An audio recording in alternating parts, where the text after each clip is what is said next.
So I'll welcome everybody to the second Planning and Building Environmental Committee of 2023.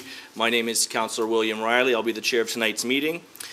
First, I'm going to make an honorable mention that we're welcoming tonight our Manager of Planning, Dave Hayworth, and so he's joined the West Lincoln team here. So welcome, Dave, and I guess he'll be with us shortly. But for those at home or for the live stream, he'll be joining us tonight.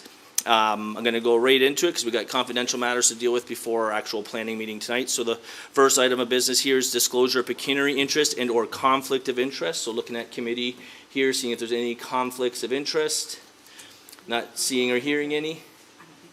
At this point, we'll go to the confidential matters. Oh, sorry. Go right ahead, Councillor Chichek. So you might want to turn your mic on there. I think I have a conflict of interest. Okay. Because I have a relative who is mentioned in the one of the items. Excellent. So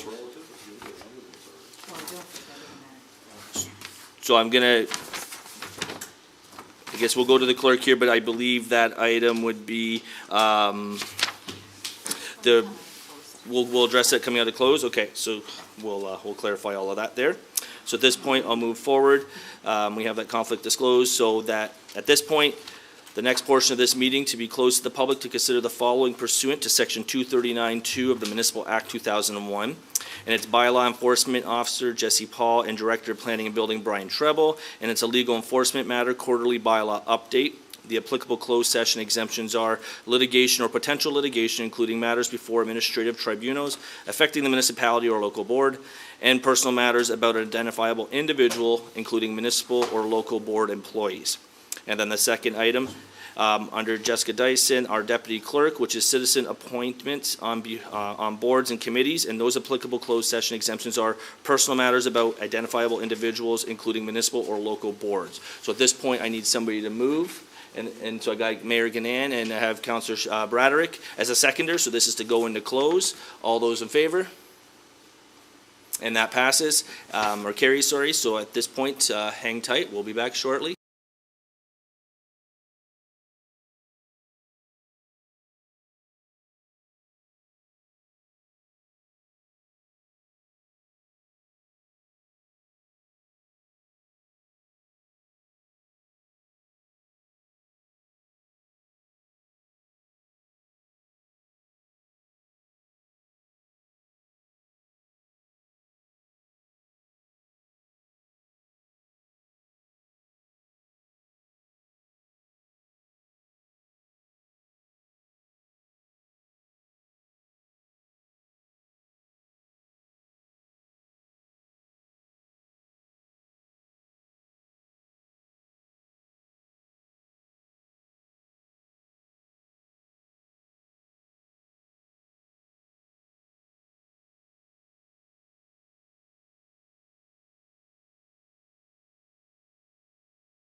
Okay, welcome everyone. I see a few more faces than we did earlier, so it's a pleasure to see you all here. We're going to kind of move things forward. I'm going to mention that this committee now resume an open session of the hour of 6:30 p.m. I'm going to get a mover and a seconder. So I got Councillor Bell and I got Councillor Braderick. And all those in favor of returning to open session? Yeah, okay, so that carries. We're going to move forward. So we just came into confidential under the first item was Enforcement Officer Jesse Paul and Director of Planning Brian Treble, and that was a legal enforcement matter quarterly bylaw update. And then the other items that we discussed there was under citizen appointments on boards and committees, and the first one reads as stock valuers under the Livestock, Poultry, and Honey Bee Protection Act.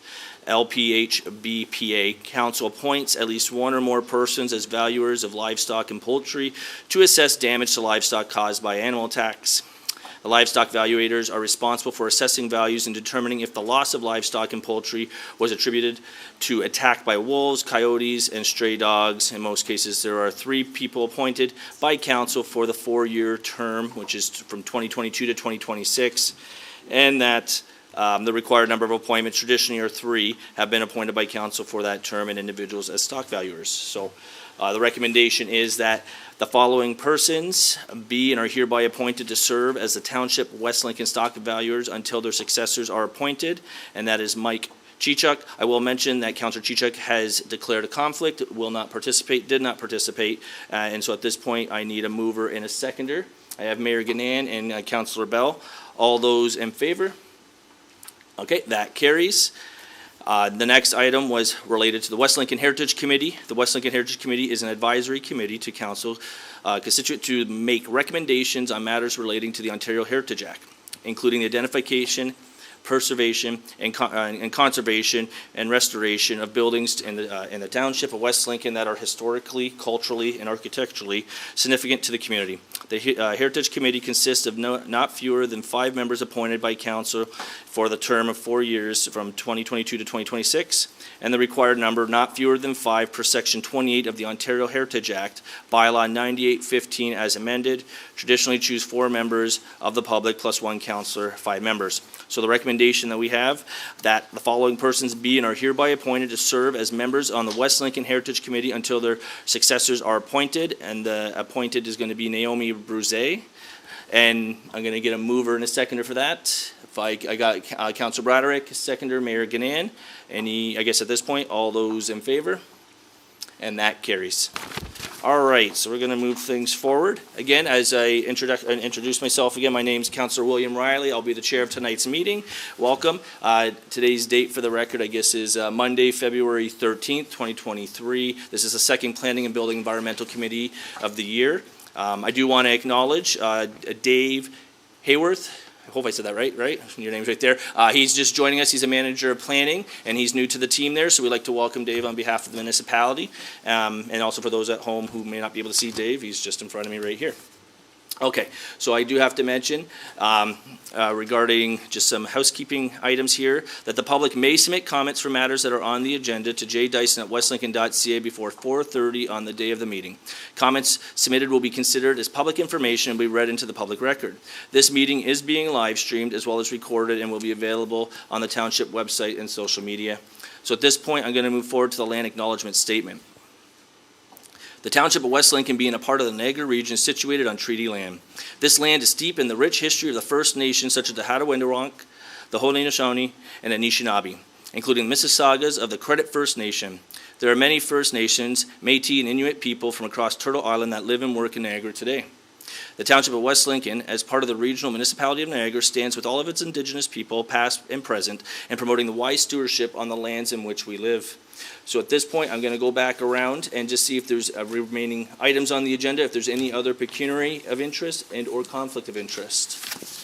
Not seeing or hearing any.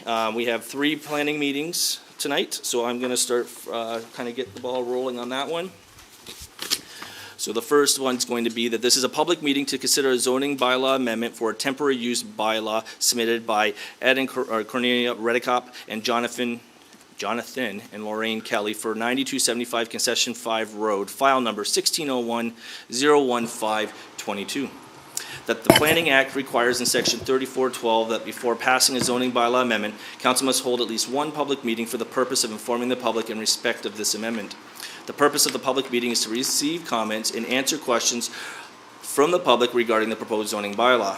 We stress that at this point, no decision has been made on the proposed amendment, and any comments received will be taken into account by council in their consideration.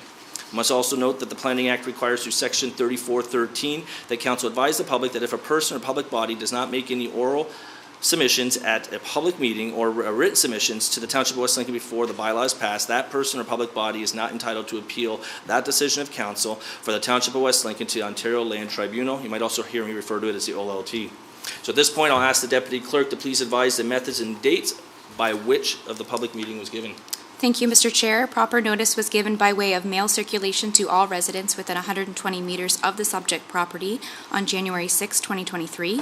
The notice was also posted on the Township's website, and a yellow sign was posted on the subject property on January 14th, 2023. Thank you.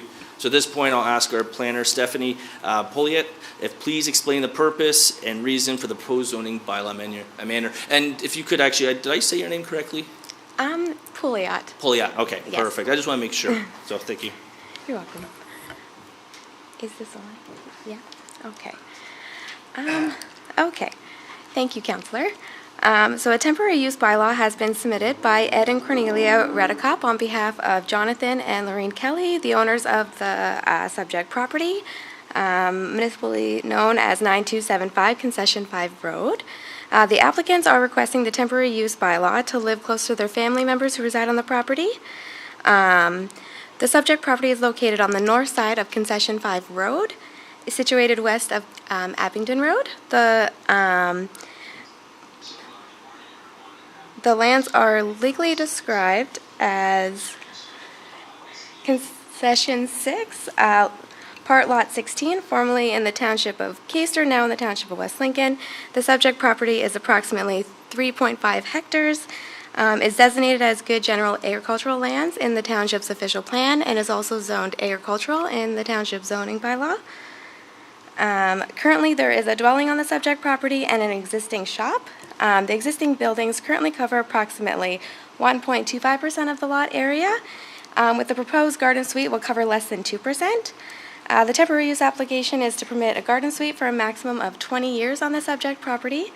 The Planning Act defines the garden suite as a one-unit detached residential structure containing a bathroom, kitchen that is secondary to an existing residential structure that is designed to be portable. The proposed garden suite meets the intents of the Planning Act, the Township's official plan, and zoning bylaw. The garden suite will be permitted on a temporary basis. The mobile home will be removed once no longer required by the family. If it is required for longer than 20 years, the use can be renewed on a 3-year basis as needed. The mobile home will be clustered in the same general area of the existing buildings on the property and will be accessed by the same driveway, the existing driveway. The garden suite being proposed is 100 square meters in size, which is compliant with the zoning bylaw. The garden suite will also be located within 50 meters of the dwelling, which is also required by the zoning bylaw. The applicants have proposed a new septic system that will accommodate both of the dwelling units, as well as an additional cistern to accommodate the garden suite. A security deposit of $5,000 will also be obtained as a part of the temporary use application, and will be held by the township until the temporary structure is removed. This money is held as security to ensure the use is removed after it's no longer needed. So some comments from some of the agencies. So the MPCA have no comments with the proposed application, as there are no MPCA regulated features on the property. The Niagara region also had no comments or concerns about this application. The Township's Public Works Department have reviewed the application and have no objections. Preliminary comments have been received from the Township Septic Inspector that it should be adequate, but we'll need to see the formal application for the septic system prior to final approval. There hasn't been any public comments received to date, though we will continue to review any written or oral submissions made during the public meeting, and we'll include those in a future report. And then to maintain the legislative 90-day review and approval time period with the Planning Act and Bill 109, a decision would have to be made by March 13th, 2023. Is there any questions? Perfect. So I think we'll park right there. right. I'll just ask if the applicant or if they have a representative here wishing to, speak to this. And if not, then we'll go to the members of the public. So at this point, I'm assuming you're not the applicant, right?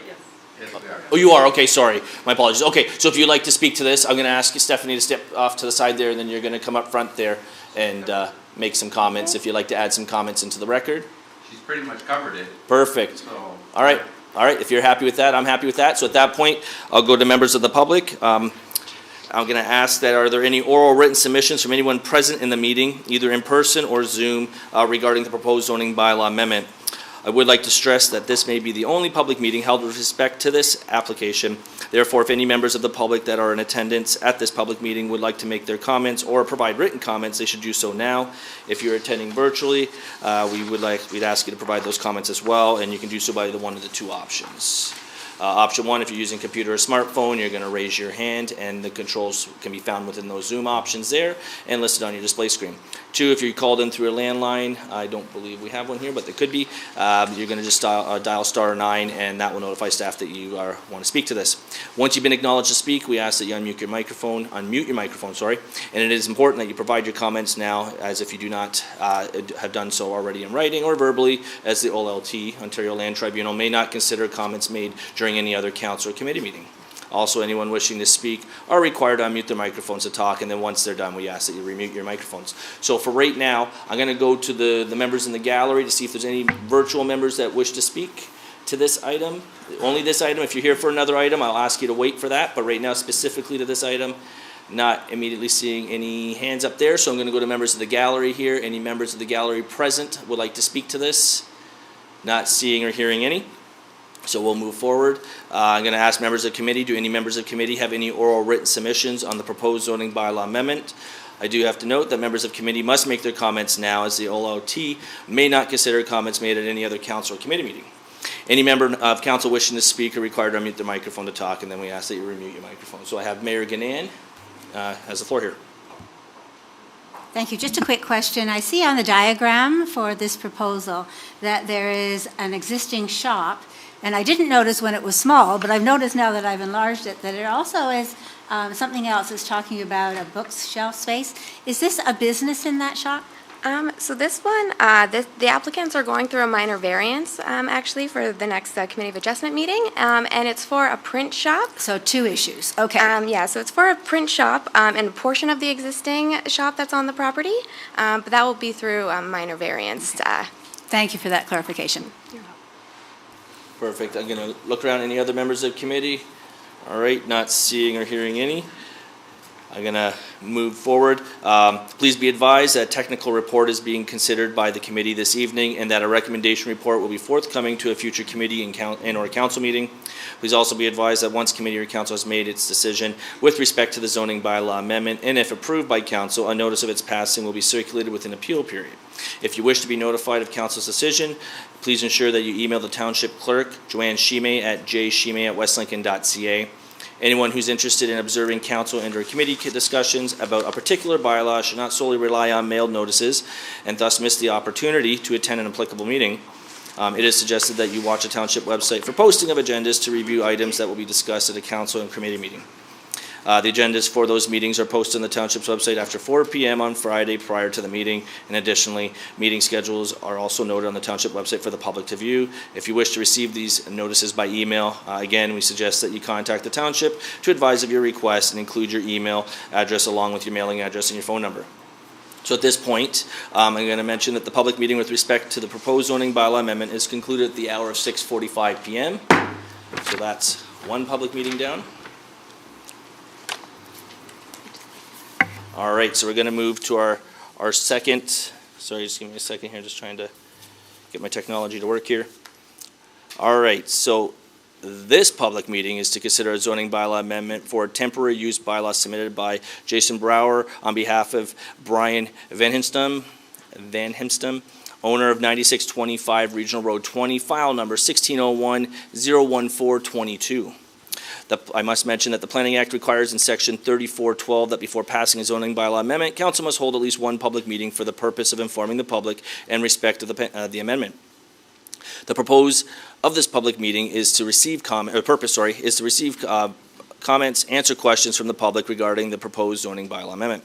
We stress that at this point, no decision has been made on the proposed amendment, and any comments received will be taken into account by council in their consideration. I must also mention that the Planning Act requires through section 3413 that council advise the public that if a person or public body does not make any oral submissions, does not make an oral submission at a public meeting or make a written submission to the Township of West Lincoln before the bylaw is passed, that person or public body is not entitled to appeal that decision of council for the Township of West Lincoln to the Ontario Land Tribunal. So at this point, I'm going to go to our Deputy Clerk to please advise the method and dates of which a notice of the public was given. Thank you, Mr. Chair. Proper notice was given by way of email circulations to agencies and mail circulation to all residents within 120 meters of the subject property on January 12th, 2023. Notice was also posted on the subject property on January 23rd, 2023. Thank you. So at this point, I'll go to our Senior Planner, Garrett Borma, to please explain the purpose and reason for the proposed zoning bylaw amendment. Thank you. An application for zoning bylaw amendment has been made and submitted by Mr. Jason Brower on behalf of the owners, being Brian and Laura Van Hangstem, for the property located at 9629 Regional Road 20. The 4-hectare property is located in the northwest corner of Regional Road 20 and South Grimsby Road 21, and currently contains a newer single detached dwelling with access off of South Grimsby Road 21 and a landscaping business with access off of Regional Road 20. The property is currently zoned Agricultural A, Agricultural A 135, and some environmental zones. The Agricultural A 135 zone is a special exemption on the agricultural zoning to permit a home industry on the property over a portion of the property limited to 1 acre, which was passed by council in 2016 and 2017. Since that time of the initial zoning bylaw amendment, the property has been sold and is under new ownership. At that time, you may recall, some members of council, that the proposed business at that time was an excavation and trenching business, and currently it is a landscaping business. A portion of the property is now used as a landscaping business, with the owners residing in the house on the property. This zoning bylaw amendment application has been applied for to amend some of the existing limitations that A135 zone brings, including increasing the area that is zoned A135 by an additional 1,034 square meters, approximately a quarter of an acre. Also increasing the permitted number of employees from 7 to 15, and increasing the gross floor area that is permitted in that zone for the business of 200 square meters to 1,200 square meters. Submitted with this zoning bylaw amendment application has been a planning justification report, a site plan, and a septic servicing plan. Staff have reviewed these documents and have circulated them to different agencies and members of the public for review and comment. At this time, the township is still waiting on regional comments, but are expecting those soon, but have received comments from the township septic and building departments and one member of the public. The member of the public in his written submission also provided as an attachment to the planning report on tonight's agenda has indicated an objection to the proposed application, citing a number of different reasons, which staff are still reviewing and looking into and will provide further analysis in our recommendation report. Staff also note that the township septic inspector and the township chief building official have gone to the property and noted a septic system that appears to have been constructed at some point in the past without approvals, and have made the current owners aware of that situation and are working towards resolving the septic situation on the property. Staff, in our review, noted that when the original application was approved in 2016, it was considered a non-agricultural use, as nothing at that time appeared to relate to any farming activity that was taking place on the property or any benefit associated with neighboring or surrounding agricultural activities. However, in this current submission, the plan justification report often refers to the use as an on-farm diversified use and as a home occupation. And staff just wish to have further discussions with the applicants to refine what they are asking for and try to understand their requests a little bit further prior to preparing a recommendation report, as that has significant implications on the policy that we are applying to this situation. Staff in our initial report generally have concerns with how much of the lot is being used and is proposed to be used for this business, approximately 12.5% of the lot area. Whereas, for an example, an on-farm diversified use in our zoning bylaw would be limited to using 1% of the lot area for that use. There is also a concern about the number of employees proposed on the property and the increase to square footage, and these are all issues that staff wish to further discuss with the applicants. Staff, when considering these types of uses, are often considering if there are better locations for such uses once they reach certain sizes and scales.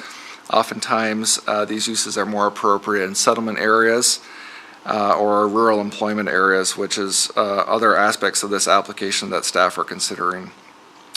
Staff will continue to review the application as well as any comments submitted this evening through the public consultation period, and will present a recommendation report at a future planning meeting. And just the final note is the applicant's agent is here this evening and also has a presentation for committee and the public. Perfect. So at this point, I'll ask that agent to, I guess, get their presentation ready. So actually, if you could just start with your name and your address for the public record, and then, who you're here on behalf of. It's more of just formality, and then from there you can go on with your presentation. Okay, should I be sitting or standing? Nope, if you're fine seated where the right camera there. is. All right, Jason Brower from Brower Architecture, acting on behalf of the property owners, as noted as their agent. Perfect. And I just have a, yeah.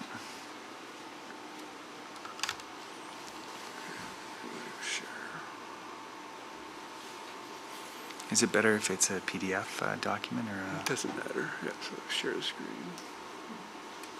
Share. Just minimize.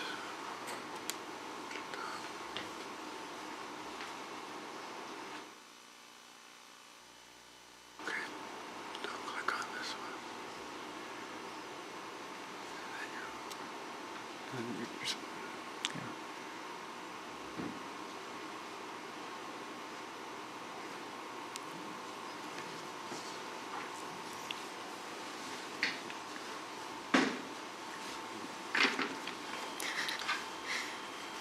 Should I accept or decline? All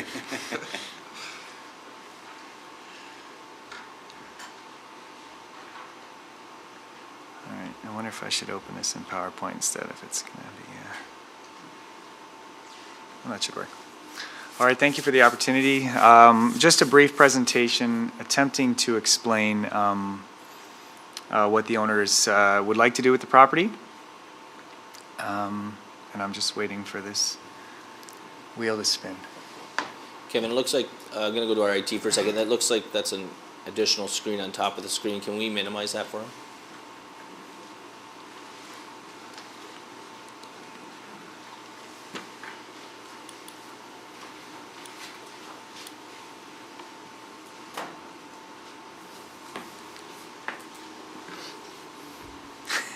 Oh boy. Definitely should have gone with PowerPoint. Hopefully we eh? don't have to worry about an update there. Should I take the tour? Anybody want the tour? All right, please proceed. All right. Okay, so just a brief summary of the property and what the intent is. So this is the overall site, and the southeast corner being the area of concern. The initial boundary was an L shape in the area. I don't know, my mouse is in this area extending to the east and not all the way to the south property line. And then this would be a new building to replace the existing buildings on the property. The existing house is in the northeast corner as noted. And then the area to the west is the area that's being farmed. I'll just go to the detailed site plan. It's a little hard to see some of these outlines on this presentation, but there are existing buildings in the center of the property, in the center of this area of the property. So this berm and the fence on top of it are in existing condition. This would be the new shop building and storage building. That would be the proposed building. And then this is the proposed yard. So that's the extent of the proposal in terms of what would be on the site. There are some storage structures for landscape materials that would be intended to be located at the east of the property. This is a bit of an overview of the site history. We have images going back to 2006. There are earlier ones as well. 2006, as you can see, that southeast corner of the property for a long time has been used with outbuildings. There is a house that was in the past located in that location. And there was storage of miscellaneous things on the southeast corner of the property for some time. This goes back to 2006. 2010, that was improved upon, cleaned up a bit. There's still the house and the outbuildings on that side. And then in 2013, the one outbuilding along South Grimsby was removed sometime in there. The house still remains. 2015 is when the use of that area more as a yard was started. The outbuildings are more or less the same, and the house is still there along Highway 20. 2018, that house has now been removed, and a new house is constructed along South Grimsby, and the yard is, as you can see. And then 2020, it's been improved upon a bit. There was a berm and a fence constructed along Highway 20, and some shielding or some rocks along Highway 20 here. And the current site conditions taken from a few locations. So some improvements have been made to the property in the last couple of years, which was purchased in 2021 by the current owner. But this is the view from various points along Highway 20 and South Grimsby of the property. And as you can see, there's no sort of exterior yard or sort of junk and things lying around that are visible from the street. The property has been cleaned up a fair amount from that perspective, and this is a few views of the yard. And to address some of the concerns, and we do need to work on our report, as Garrett mentioned, and we're happy to work with planning staff as to some of their concerns for the zoning specifically. And this would be an expansion of the non-agricultural use. Basically, the intent is to take the existing condition and improve it, but that it would be used as a landscape company as noted. And that location in the southeast corner is land that is really not feasible to be actively farmed and hasn't been actively farmed in some time. So it wouldn't be an exacerbating of the existing condition. The intent is to improve upon the existing condition that has been there for quite some time. In terms of the staff on the property, this is a yard that's intended to be used by staff not consistently, but that they would be coming and going and using the trucks and equipment that are there. So the intent is to not have 15 staff that are on this property, but that they'd be permitted to have that number of people that would come and go. That's the intended use. So this is not really a fully staffed property in that sense. In terms of timing, there was some comments about the hours, but the hours in terms of use for the property are fairly standard working hours for most of the year, with the exception of snow removal when that work is ongoing, which this year hasn't exactly happened too often. And then there are actually very few backup beepers. There was concern about sound, but most of the vehicles on the property don't actually have backup beepers on them. So that was just a response to one of the comments. And the intent, as I noted, in terms of the current property uses, was to mitigate some of the issues from the past, that the berming and the fencing would be maintained and improved, that there'd be additional landscaping that has been planted since the current owner bought the property. There's also no driveway now from the yard to South Grimsby. The only access is from Highway 20 towards the middle of the property on the south property line. And the interior of the yard has been basically better organized and cleaned up and improved from the condition that it was in the past. And in terms of a general summary, the owner intends to improve the use of this portion of the site, basically to continue the use, but that it helps to expand it so that it can be organized, that a building that can be constructed that would serve as a storage building and a shop for the business that would be visible on Highway 20. And that would be replacing the existing buildings that are quite run down and sort of spread out in a disorganized way on the site. So the intent is that we'd be cleaning up the site and improving upon the current use, and that expanding the boundaries of it wouldn't negatively impact the use of the site in terms of the farming concerns, as that part of the site has never been farmed and won't really be. It's not that feasible, and that we're using the southeast corner in order to sort of properly shield the site from South Grimsby and from Highway 20. That's pretty much my summary. Excellent, thank you. Thanks. At this point, I'll just ask you to go back to your seat, and then Sure. we may call you back if we have questions from committee when we get to that point. Do I leave this or take it with me? If you want, you're welcome to leave that up there in case we need to Sure. go back if there's a question. Yeah. So at this point, I'll go to public submissions, and we'll do the same thing I did last time, where I'll go to the virtual gallery first before we do the in-person gallery. So at this point, are there any oral written submissions from anyone present in the meeting, either in person or in Zoom, regarding the proposed zoning bylaw amendment? I would like to stress that this may be the only public meeting held with respect to this application. Therefore, if any members of the public that are in attendance at this public meeting would like to make their comments and/or provide written comments, they should do so now. If you're attending virtually, we'll ask you to also provide those comments, and you're going to use one of two ways. And you can hear me repeat myself for those who are staying for all three meetings. If you're using a computer or smartphone, you're going to raise your hand through the Zoom control option on your display screen. And if you're using a landline, you're going to dial *9, and that will notify staff that you would like to speak. Once you've been acknowledged to speak, we'll ask that you unmute your microphone, and then at that point you can provide your comments. And it's really got to stress that if you've not done so already in writing or verbally, as the OLT may not consider comments made during any other council or committee meeting. And also, anyone wishing to speak, as we already mentioned, you unmute your microphone to talk, but then when you finish, we ask that you remute your microphone, or you're going to hear me ask you to do that. So at this point, I'm going to go to the gallery to see if there's anyone virtually here, if they would like to put their hand up. Not seeing anyone. So I'm going to go to in-person. Any members who are currently here, would you like to speak to this? This could be your only chance to speak to this. Have that gentleman, if you just come right up here, and you're going to state your name and address for the record, and then you can go and make your comments and statements. Hi, Rob McDougall. I own the property directly across south of this proposal. Can you just give us the exact address for record, please? The farm is 9626 Perfect. Highway 20, but So- I have that, and I own the house on 2812. Excellent, thank you. So, I mean, I submitted my letter, and I'm not going to go into all that. If there's any questions that if any of you read it, I'll answer them.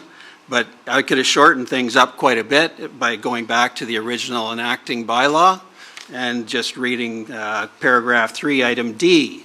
There'll be no expansion to the home industry, that no expansion to the home industry will be considered beyond the 0.4 hectare area identified for the home industry use zoned A2 584. So it's a done deal. It can't happen, right? Unless they're trying to say they're going to use something other than the home industry, it's done, I would say, unless the paper that the planners put together here means nothing, it can't expand. That's a given. So while I have your ear, I think I'll just take you back a little bit to 2015-16, when we were doing the public meeting for the original people that moved onto the site illegally to establish their business, and the solution was that using a home industry exaggeration, which expanded it from the allowable 3 employees and to 7. And, you know, that was just a gross exaggeration of what the intent of the home industry was, because it was certainly not a farming group that moved on there. The Blockers had established a trenching business for years and moved there because they said it themselves at the meeting, the public meeting, they couldn't afford to come into the industrial park. You know, they wanted something cheaper. So they moved on there and just established it. And my main concern at the time, and I hope you remember, because most of you are here, is the creep factor. Once you open the door and allow the business to establish there, you can't stop it. And that's been proven over the past, how many years, since 2017. Like, the site plan didn't even get signed off for 2 years. I had to come to council and remind everybody that it was still there, because the administration here couldn't enforce anything because it didn't get done for 2 years. Then after that, they still couldn't enforce it. I mean, the pictures that he put up there, they don't match the site plan in any way, shape, or form. The Blockers immediately expanded outside the 4,000 square meters that they were allowed for the business. They immediately expanded the parking lot because they never had 7 employees. They asked for 11 and you turned them down. So that's all been done. This has all been done before. You've turned them down already and established the absolute maximum that can happen on this property. So that's well established, all right? So it's just, so I don't know whether there's anything more to say other than one fun fact. Since I've been looking, I looked into this, and the new tool, the My West Lincoln, I noticed on your website. I can look up assessments.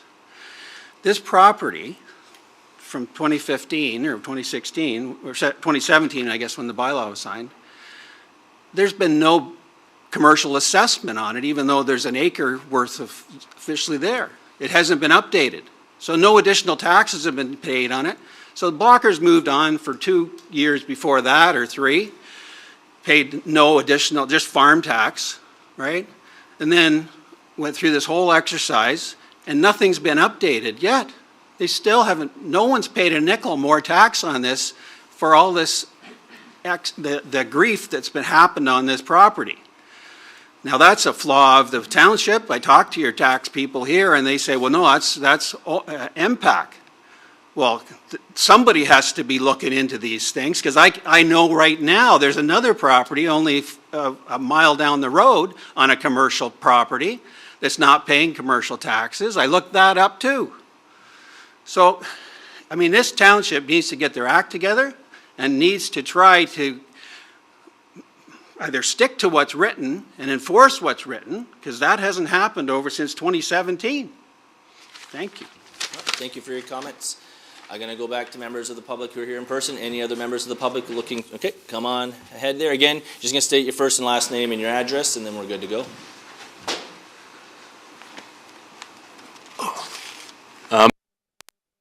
Speaking on behalf of Jeffrey McDougall at 9587 Regional Road 20, Perfect, thank you. which is on the southeast corner across South Grimsby Road 21 from the property in question. And I was just going over the package before I came here this afternoon, and just a few things stuck out to me. And so on page 3 of the package, it says the subject lands fall within the prime agricultural area designation and are to be protected for long-term agricultural use. Later on, it says non-agricultural uses in the prime agricultural areas shall generally not be permitted. And the home industry in 2016 or 2015 that applied for this was acknowledged as non-agricultural, and the current use has been acknowledged as non-agricultural. And I think just those indications there, as well as like Rob mentioned, the improper assessment of the taxes, like he said, like this shouldn't be a done deal. Like it's just come and come again, and just nothing's going on. Yeah, pardon me. There's no progress being made. And then also to touch on the employees, the number of employees, So they're currently allowed 7, and they're looking to increase that to 15. And if you go on the DICAM website and click on their About Us, it already mentions that they have above 40 employees. So let's say everything, the land zoning assessment goes through for them in their favor, and they get this. That means day one, they're already non-compliant with these new regulations. So just, if they do get it, who's going to monitor and enforce these regulations to make sure that they do follow them? Because obviously that did not happen in the past.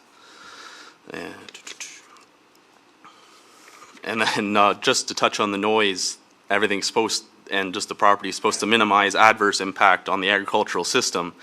But the noise in the morning certainly has an adverse impact on the agricultural system when my father, who's a farmer, is still up at 3 in the morning and then sleeps in and can't feed his animals on time. So those comments, and I'd also like to point out, it's not just old farmers that are all crotchety about these things like that and think they own the countryside.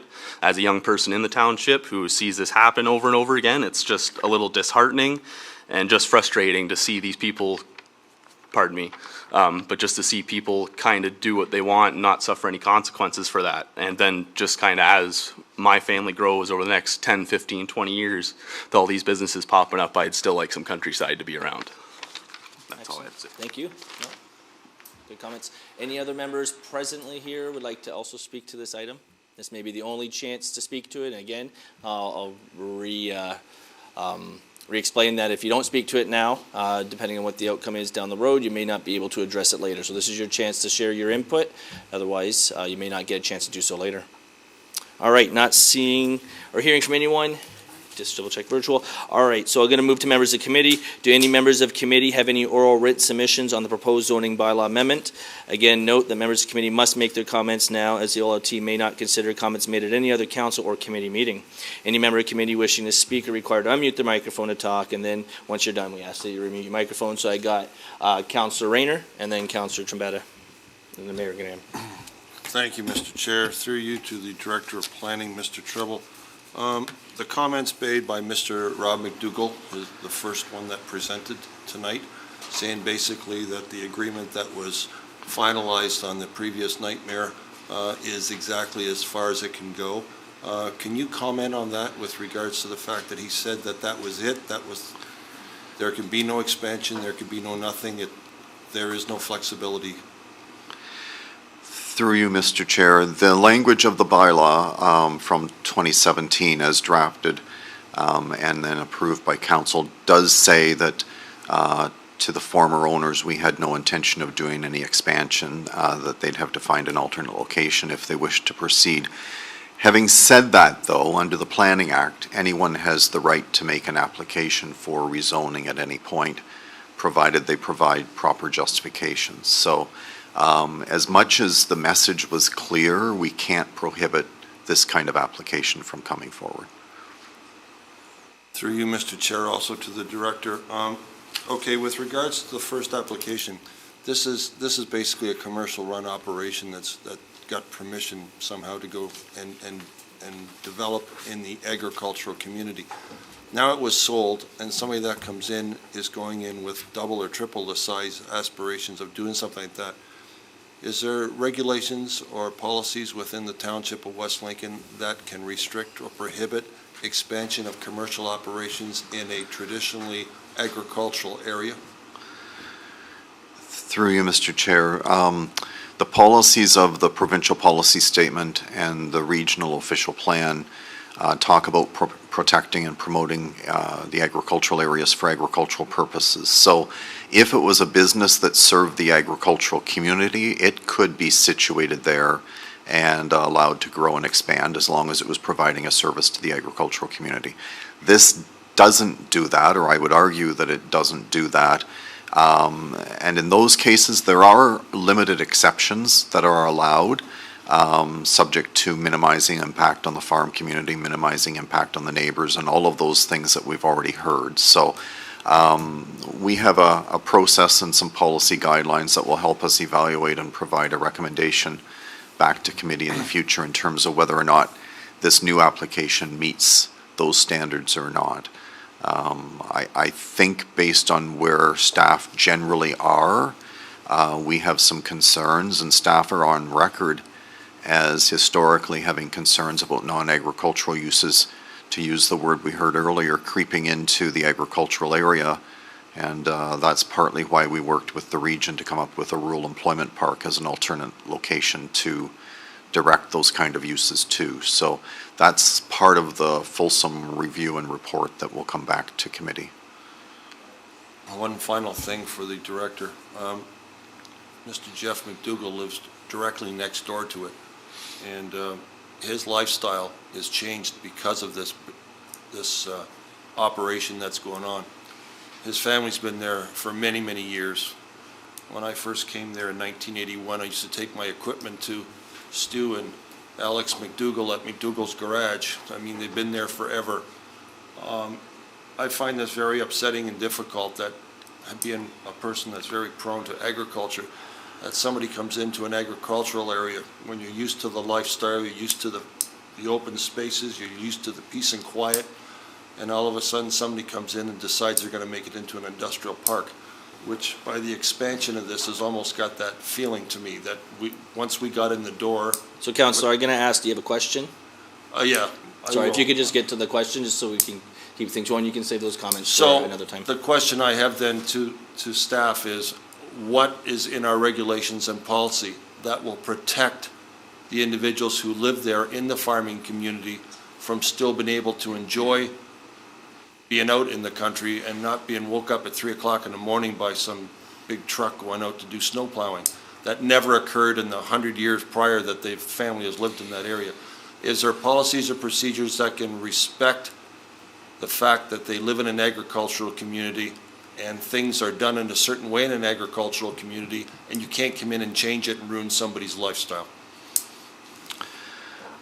Through you, Mr. Chair, that's a bit of a loaded question, but I guess I have a couple of thoughts. Number one, if this was a larger parcel of land and there was an agricultural farmer on the property who wanted to supplement his income, trucks starting at 3 in the morning could very well be a possibility if he's a transport operator or whatever. So, you know, there are opportunities for on-farm diversification or whatever it takes to help sort of supplement your income that would be allowed and wouldn't even probably need a public process. So I don't know that I can promise that every farmer is not going to be disturbed by his neighbor. I think that probably is going beyond the ability that I have through either planning or bylaw.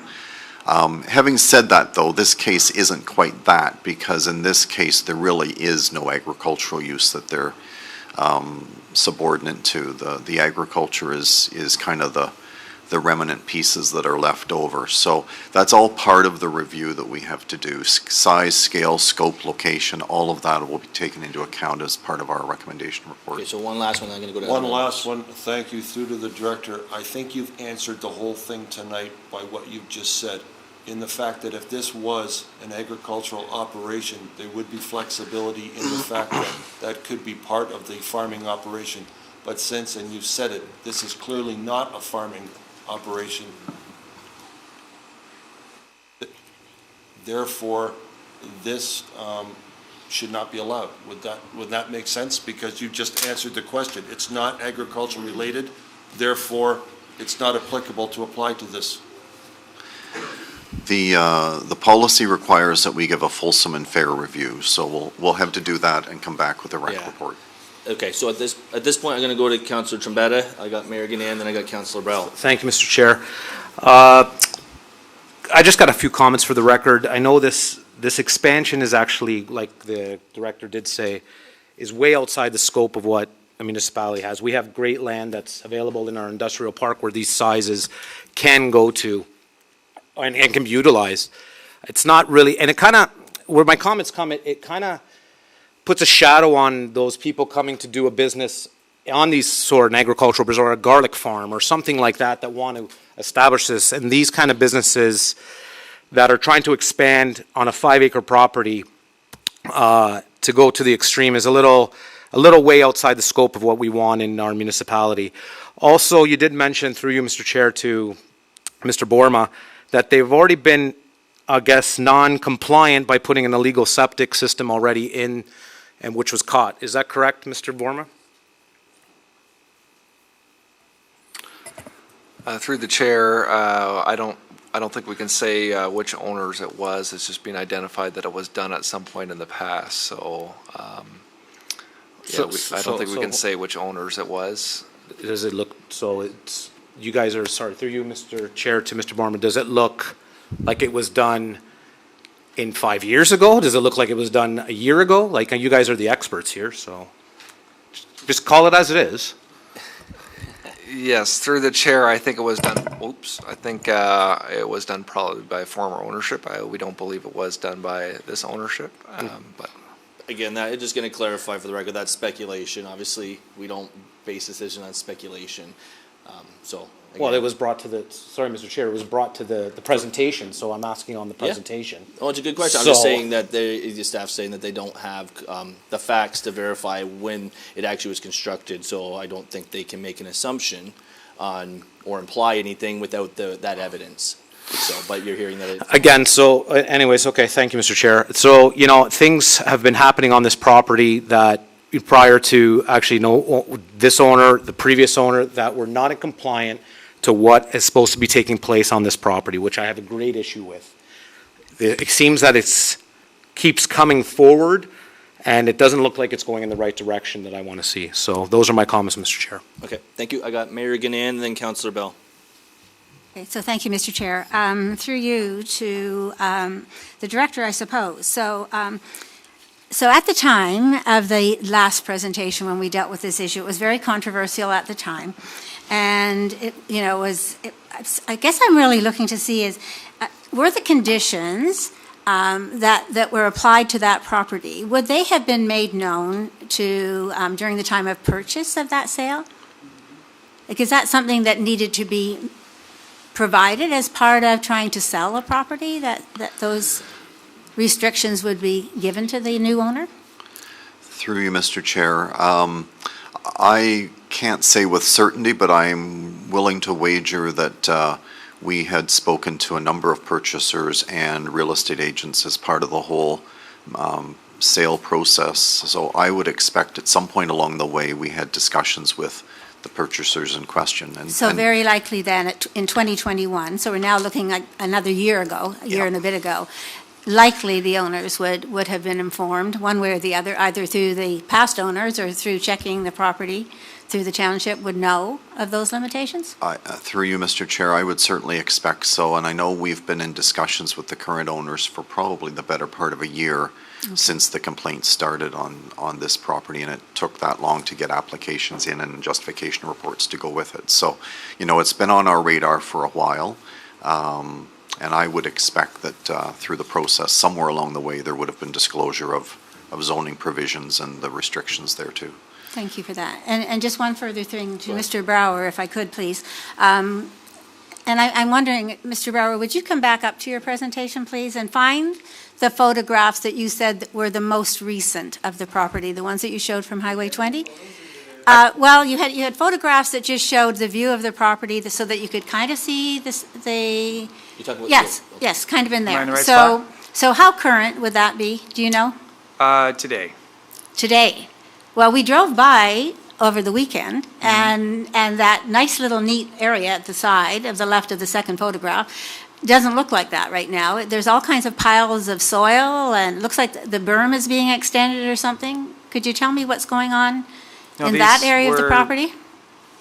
Taken today. If you look closely, there actually looks like there's some of what you're describing there on the far edge. Well, I can see Oh, that you're sort of, talking but there, yeah. but this looks much neater than what it is when you drive by. So I don't know whether it's how far away it is, but or the angle of the photo, it could be. But driving along, there's a lot, Yeah. I mean, you've got the first berm and the fence, and then there's a lot more that looks like a lot of construction or something starting to happen there. I just wondered if you could explain what was going on with that. I can't personally speak to exactly what's going on in terms of some of the site work. There may be some berm expansion intending Okay. for screening. I'm not actually sure. Okay, so then I also have a question about the report, please, if you would. Sure. So throughout the report, as I read it, and I went back and read it a couple of times, I see the on-farm diversified, and I also see home employment and home industry, those terms being thrown around. To you, do they mean the same thing? they're all the way through the report in various ways, but they seem to be finding a way to justify that this is okay. And I know it's a justification report, and that might be what you're trying, but I think that they're very distinct things. If it's a farm, it could be an on-farm diversified. If it's not a farm, then there's no way, Right. that should be part of the terminology. So I'm just wondering. I didn't write the report, but I think what we have discussed here is the case, which is, it's clear it's being used as a landscaping company. So it's definitely an It's- industry. It's Okay. not, it's basically, it's similar to the existing use in the sense that, or the previous use, that it isn't connected to agricultural directly. I think Okay, that's. thank you for that. And I'm sorry, I assumed that you wrote the report since you were doing the presentation. No, So I don't sorry, want to put you on the spot no, for it's something okay. that you didn't write. I apologize. No, if I'm here, then I should be able to at least speak to it to some extent, but the planner wasn't able to make it. Okay. So, That's fine. Thank you, Mr. Chair. Perfect, so I have Councillor Bellis next. To you, Mr. Bauer. It was just answered now, so there is a landscaping business operating on this property at the present time? correct. Would that be correct? Okay. And is this business a commercial business or a home run business? Commercial or which? Or a home run business? You've kind of indicated it's farm related, it's kind of a family business? Or is it a commercial business? I mean, I suppose you would define it as a commercial business if it's, I'm not sure what the difference would be for a landscape company, but, Okay. And the property, is it zoned commercial or is it zoned light industry? no, What is it zoned? it's zoned as discussed, which is it's zoned agricultural, and then it has the A135 designation for the portion at the southeast corner. But you're running a commercial business out of it? Okay. So would it be fair to say that this business is being run illegally based on the zoning alone? I mean, we had discussed at the start with planning, when planning was dealing with some concerns with the neighbor, that, how could we go through the process, the proper processes, so that we could use the property as intended. Okay, And that's why we're here. So back to the original question, is this business being run illegally? Certainly not intentionally. So you're really- We're trying, You're dancing around the question. It's either a yes or no answer. it's not my business, it's not my my question to answer, I don't think, in my position. Okay. So, looking at this presentation that come forward tonight, it's really ill-prepared. It just shouldn't even be here. I'll be honest with you. Okay. And there's no way that this is getting a yes vote from myself, personally. This is very ill-prepared, and there's a lot of holes in this thing. You've got a lot of work to do moving forward. So, that's all I gotta say right now. All right, so I got Councillor Braderick. Before Councillor Braderick goes, I do have to remind members of the committee, again, tonight, and to the members of the public, only a technical report is being considered this evening. No final decision, one way or another, is being decided tonight. This is something that we have to do, we're required to do, we're mandated to do through the Planning Act, the Municipal Act, and everything else. So I just want to be very clear that, again, tonight's the night where everyone voices their concern, shares their input, and then staff comes back at a later date with a recommendation, should there be a recommendation. So again, I just want to remind members of the committee. I got Councillor Braderick, then I'll come back to you, Councillor Bell. Thank you, Chair. So just one question and two comments. One, thank you to the McDougall family for their years of farming, and welcome this robust conversation in protecting our agricultural land. So through you, Chair, to the Director, in regards to the comments, I'm not sure if you're the right one to answer this, but you'll know who to deflect it off to. The comments around the commercial assessment and that property. Just for clarification for committee and the public, what is the process and why is that not showing up as a proper commercial assessment? Through you, Mr. Chair, excuse me, I'm not officially the right one to answer the question, but I can certainly give you sort of a layman's understanding as I kind of get it. We notify the Municipal Property Assessment Corporation with every rezoning application that comes forward. And it is then up to the Municipal Property Assessment Corporation, MPAC, to evaluate whether or not a change in assessment and classification needs to happen. As I understand it, it's actually based on use. And so you would assume that some sort of a commercial tax bracket should be put in place, but we're not the ones that make that decision. And, you know, as I'm sitting here, I'm wondering maybe because it's A1 dash something, they chose not to put a tax class on that, but I really officially am only speculating. You know, I can talk to the treasurer tomorrow, we can investigate further, but that's about all I can probably do tonight. And I would assume through you, Chair, that no other directors could comment on that. Would that be the case through the CAO? Absolutely. Yes. Oh, yeah. Sorry, through you, Chair, to Councillor Braderick, that would be the case. I have actually made a very long note about this process and inquiring. So would it be possible to include some communication in respect to that in further reports that come forward on this property? Absolutely. Thank you. That's all my questions. Great question. I'll go back to Councillor Bell for a second time. Part of the question was just answered. This is to Madam CAO. With this property, could you have staff review this property and let's find out what it should be assessed at, commercial, whatever, farmland? And I know you've made note of it already. I'm just want to make sure. You're just echoing the statements of Councillor Braderick? Okay. It has to get done, and if you could, please, the sooner the better.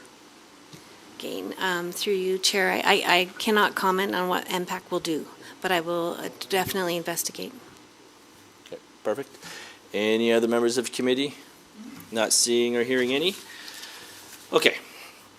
So again, I got to advise that a technical report is being considered this evening by committee, and that a recommendation report will be forthcoming to a future committee and or council meeting.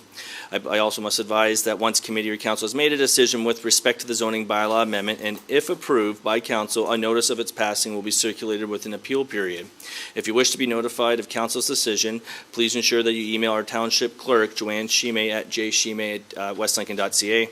And again, anyone who's interested in observing council and committee, council and or committee discussions about a particular bylaw should not solely rely on mailed notices, thus miss the opportunity to attend an applicable meeting. It is suggested that you watch the township website for posting of agendas to review the items that will be discussed at council and or committee meetings. And those agendas for those meetings are posted at the township website after 4 p.m. on the Friday prior to that meeting. Additionally, meeting schedules are also noted on the township website for the public to view. And if you wish to receive notices by email, it is suggested that you contact our township clerk to advise of that request, including your email, your mailing address, and phone number. So at this point, the public meeting with respect to this proposed zoning bylaw amendment is concluded at the hour 7:33 p.m. Thank you very much. We're going to move on to our third public meeting. Let's give everyone a quick second here.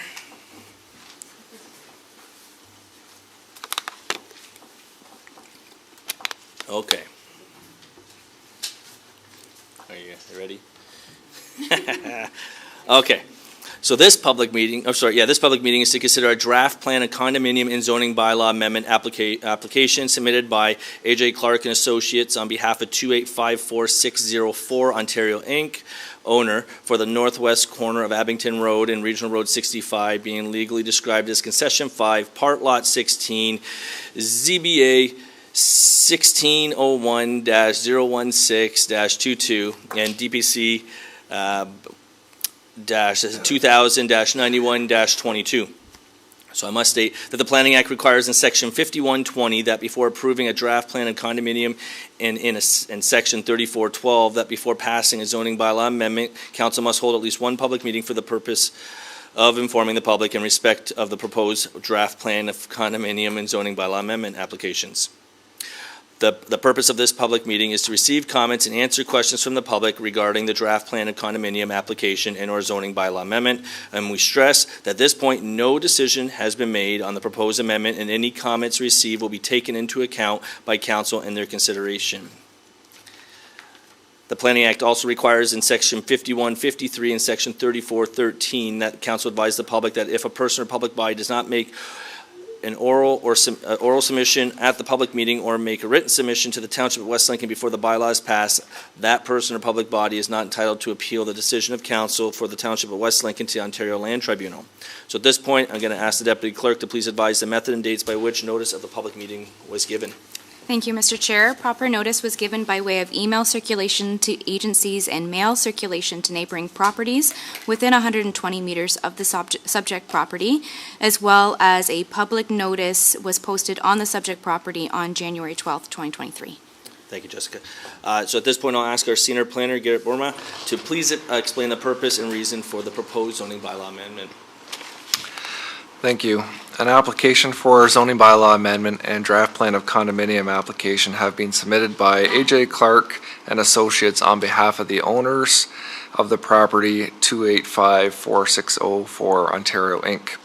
for a vacant 4-hectare or 10-acre parcel of land at the northwest corner of Abingdon Road and Regional Road 65. This portion of land is located within the hamlet of Abingdon and is currently zoned development. The application for zoning bylaw amendment has been made to change the zoning on the property from a development zone to a low-density residential zone to permit the construction of single detached dwellings on proposed 9 condominium lots. A site-specific exception is also being applied for to permit exceptions to 4 of the lot frontages proposed, as they are deficient, as they are abutting a proposed cul-de-sac on a private street. A draft plan of condominium application has additionally been applied for to create these 9 lots at approximately 1 acre apiece, or ranging from 1 acre to 1.4 acres, all proposed along a private condominium street. Draft plan of condominium applications are becoming more prevalent as the private street is generally narrower than a public right-of-way and allows the opportunity to potentially create additional lots. Submitted with the application were a number of studies and reports, including a hydrogeological report and a planning justification report. The township's official plan requires that for all rural subdivisions on private services or without municipal services, that these applications must provide a hydrogeological report to show that the proposed lots can be serviced through private septic and private water systems. The township chief building official and septic inspector have reviewed the applications and the hydrogeological report and noted a number of concerns with the way the report was prepared and a number of gaps that were missing in the report to ensure that these lots can be serviced on private services. These comments were given back to A.J. Clark and Associates and have been given to the consultant responsible for the hydrogeological study, and I believe that they are working with the township building and septic inspector to remedy those issues with that report. Staff have received 1 written comment as part of the public notification for these applications, specifically from the farmer abutting the west side of this property. And the comments can generally be summarized as the owner really wishes to have the ongoing farming and agricultural activities on their property to be protected, as there could be noise or odors or other agriculturally related nuisances that are generated on the property as a result of normal farm practices, as the residential uses are being proposed a lot closer to his property. It is standard that in these development agreements within hamlets and along the boundaries of Smithville that certain warning clauses are put in place to protect and to notify future purchasers of these properties of the potential for nuisances from agricultural operations such as noise and smells that are completely normal in the agricultural area. It is also a requirement that the developers would put up a fence along the hamlet boundary to protect some of the residential creep going over into the agricultural area that can sometimes occur in these developments. And additionally, the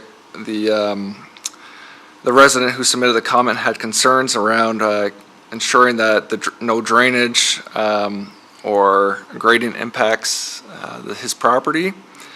And the township would require that the developer go through some type of development agreement, which would include a stormwater management component and a grading and drainage component to ensure that there are no negative impacts on any of the abutting landowners. All of those items would be required as conditions of approval if granted approval. Based on staff's initial review, the application appears to meet the township's policies for developments within a hamlet. However, a full review is yet to take place, and staff are wishing to see a revised hydrogeological study showing that these lots can indeed be serviced privately through private septic systems. Staff will present a recommendation report to the committee at a future planning committee meeting. And I believe the applicant's agent is present this evening to provide a presentation as well of the proposed development. Thank you. Perfect, thank you. So if the applicant could step forward. And again, I'll just get you to state your, if there's more than one of you, I get you, each time you guys speak, if you could just state your, okay, you're just moral support. If you could just state your name and an address for the record and who you're here on behalf of.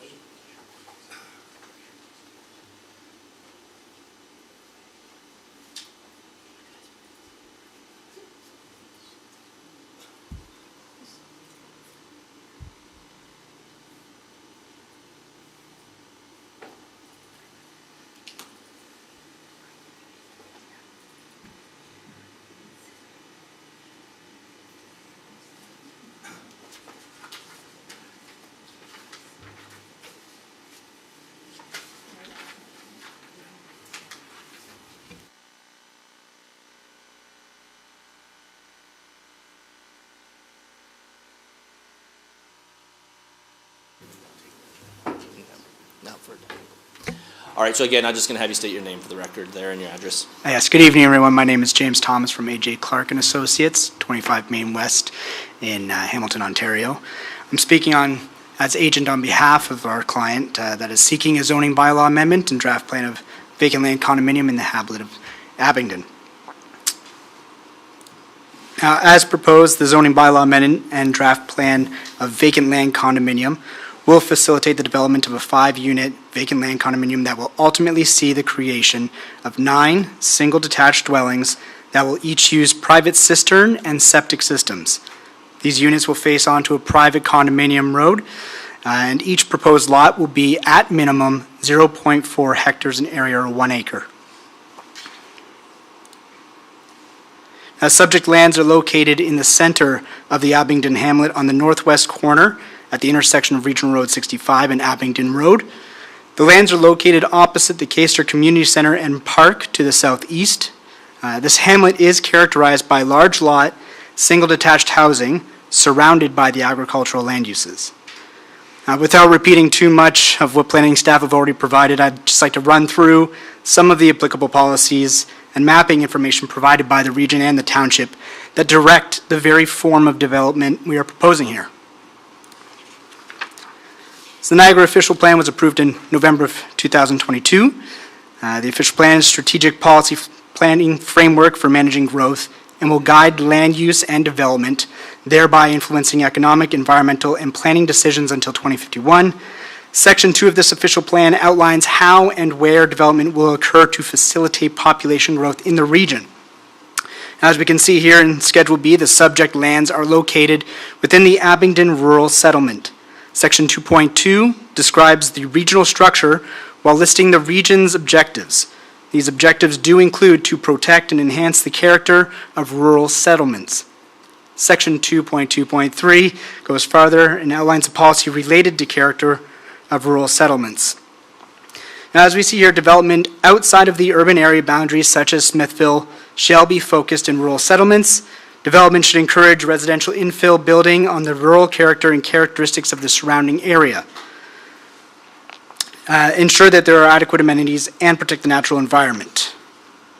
Now, rural settlements will also be serviced by sustainable private water and wastewater treatment systems.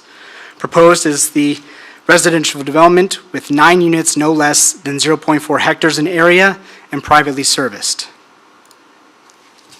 The Township of West Lincoln official plan provides more detail on land use policy as it relates to the township. Here on Schedule B2, the subject lands are shown to be designated as Hamlet Settlement Area. Section 7 outlines policies directed at lands with the Hamlet Settlement Area designation. The objectives of these designations can be seen here. Now, the proposed development, again, will implement 9 new residential units onto previously undeveloped site. The surrounding area is predominantly characterized by single detached dwellings on large lots, and the proposed development will implement residential use into the area, which will be compatible with the existing uses and characters of the hamlet in land use, built form, and lot sizing. This will provide an alternate place for residential uses that are outside of both Smithville and agriculturally designated lands. Each unit proposed will have adequate access to private water and wastewater services. As can be seen here, the lands are currently zoned D development within the Township of West Lincoln zoning bylaw. To facilitate the 9 single detached units on a private small road with a cul-de-sac design, a zoning bylaw amendment with site-specific performance standards is required. Proposed is a rezoning from the development to the low-density residential R1A zone. Now, as you can also see here, any residential land use within the entire Abingdon settlement area is zoned R1A. Rezoning these lands will bring them into better conformity with the surrounding land uses. Now, the Abingdon hamlet is composed primarily of lot sizes between 0.4 to 0.5 hectares in size, and along Regional Road, the previously existing lots are even smaller than the 0.4 hectares. The only site-specific performance standard required for this development are to allow reduced frontages of units 3 to 6 inclusive, and this is to facilitate the cul-de-sac road design proposed. Aside from the amended frontage, the proposed development conforms to all other zoning bylaw requirements for lot sizes and proposed building envelopes in the R1A zone. Now, the lots allow for a built form typical of the hamlet's surrounding area. The images presented here all show neighboring dwellings situated on lots averaging around 0.4 hectares. The dwellings will be constructed on these vacant lots will still need to adhere to the zoning bylaw, so it'll be facilitating a very similar to built form to those that are presented here along Abingdon Road as neighboring sites. If we continue going north, you'll see the Penny Lane development, and you'll notice an incredible similarity to the development we're proposing today. Within roughly the same amount of land are lots varying in size, but all similar to those proposed. This small block was the example we used when drafting our concepts, and evidently, what we are proposing here is a development that is compatible with the surrounding built form and lot fabric as it is presented throughout the Abingdon hamlet. Note the amount of space afforded for landscaping and open green space as well. Now, while our proposal does show backlotting onto Regional Road 65, the use of the private condominium road directs traffic flow away from Regional Road, and that will improve the safety and connectivity of Abingdon. Further, our concurrently submitted landscaping plan shows significant native tree and shrub plantings along the roadway. Also included is a planted entranceway to the development. This natural buffer can not only improve the natural environment, but it will afford noise and privacy buffers for the lots backing onto the Regional Road. The proposed plan will also greatly increase the number of trees present on site. In conclusion, the proposed amendments to the Township of West Lincoln Zoning Bylaw 2017-70 are consistent with the policies of the provincial policy statement and conform to the growth plan. The proposed development is consistent with both Niagara regional official plans as well as the Township of West Lincoln official plan. The development will provide additional housing in an appropriate location that is consistent with the character of the surrounding Abingdon hamlet area. There should be no undue financial burden on the region or municipality, as the development will not require an expansion of existing services.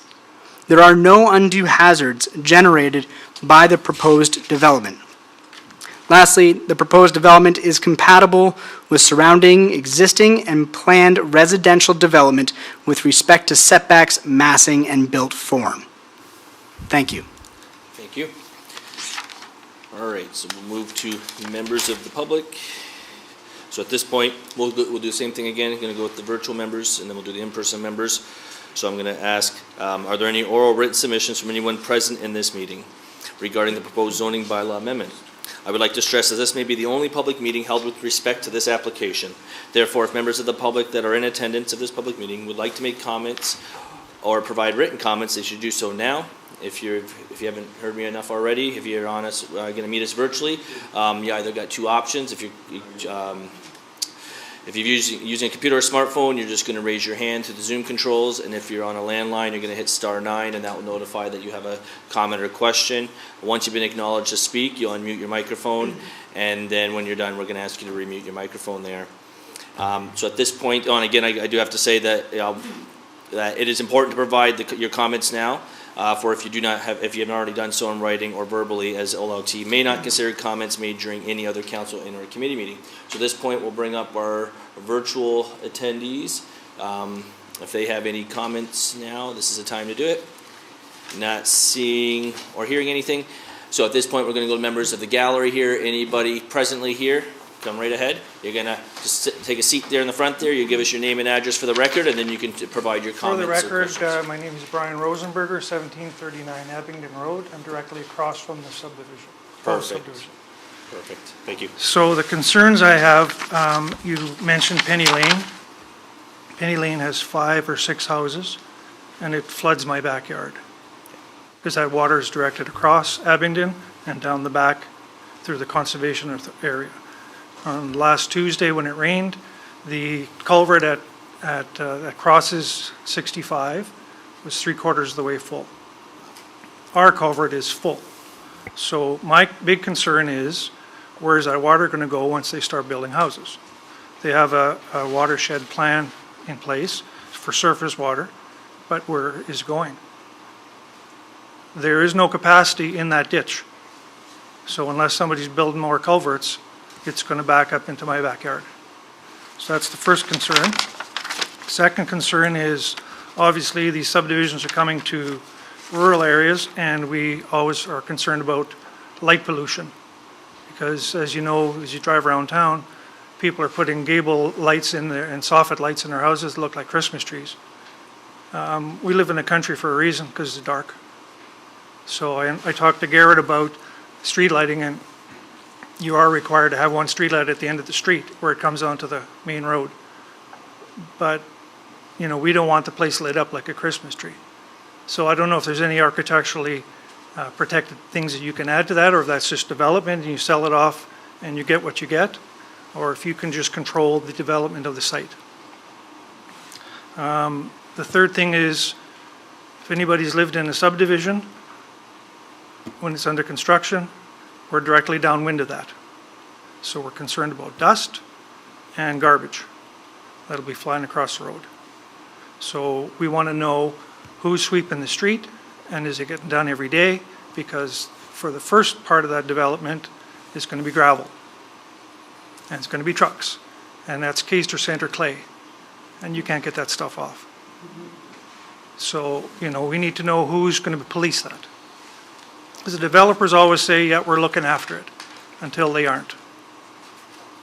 The other concern we had was, which was addressed in the report from the planner, they suggested that they could service that with a 1,600 liter a day septic. That's a 3-bedroom house. I have never seen a 3-bedroom house built the last 2 years out in the country, unless they're awful big bedrooms. So nobody's building 3-bedroom houses, so that septic system is not the size proper for that. So if they're selling these things to a developer and they're letting it go ahead like that, somebody's going to be in for a big surprise when their septic doesn't comply. Now, they already said staff is looking at that, and that's good, but we need to know that the surface water isn't going to be impacted by a bigger septic system, because more land you cover up, they're all evaporation fields, so they're not supposed to collect water. The third thing is the landscaping, timing. They all have, it's a good picture about where the landscaping goes, where the berm goes, where all these things go, but when does it get put in? If it's designed to shelter the noise, we'd like to have a little bit of landscaping first before the houses get built. If you have, power to do that. I mean, Garrett mentioned that you enter into a development agreement, and I've developed property before, and usually the development agreement is a pretty long, big process, and a lot of conditions have to be met, but, it has to be something detailed in that timing is key, because if you're just responding to it after the fact, we're always going to be phoning you, complaining, and you don't need to hear from us. Those are my comments. Oh, good questions and good comments there, so that's relayed to staff and we'll figure that out. Gentlemen, if you come up here, sir.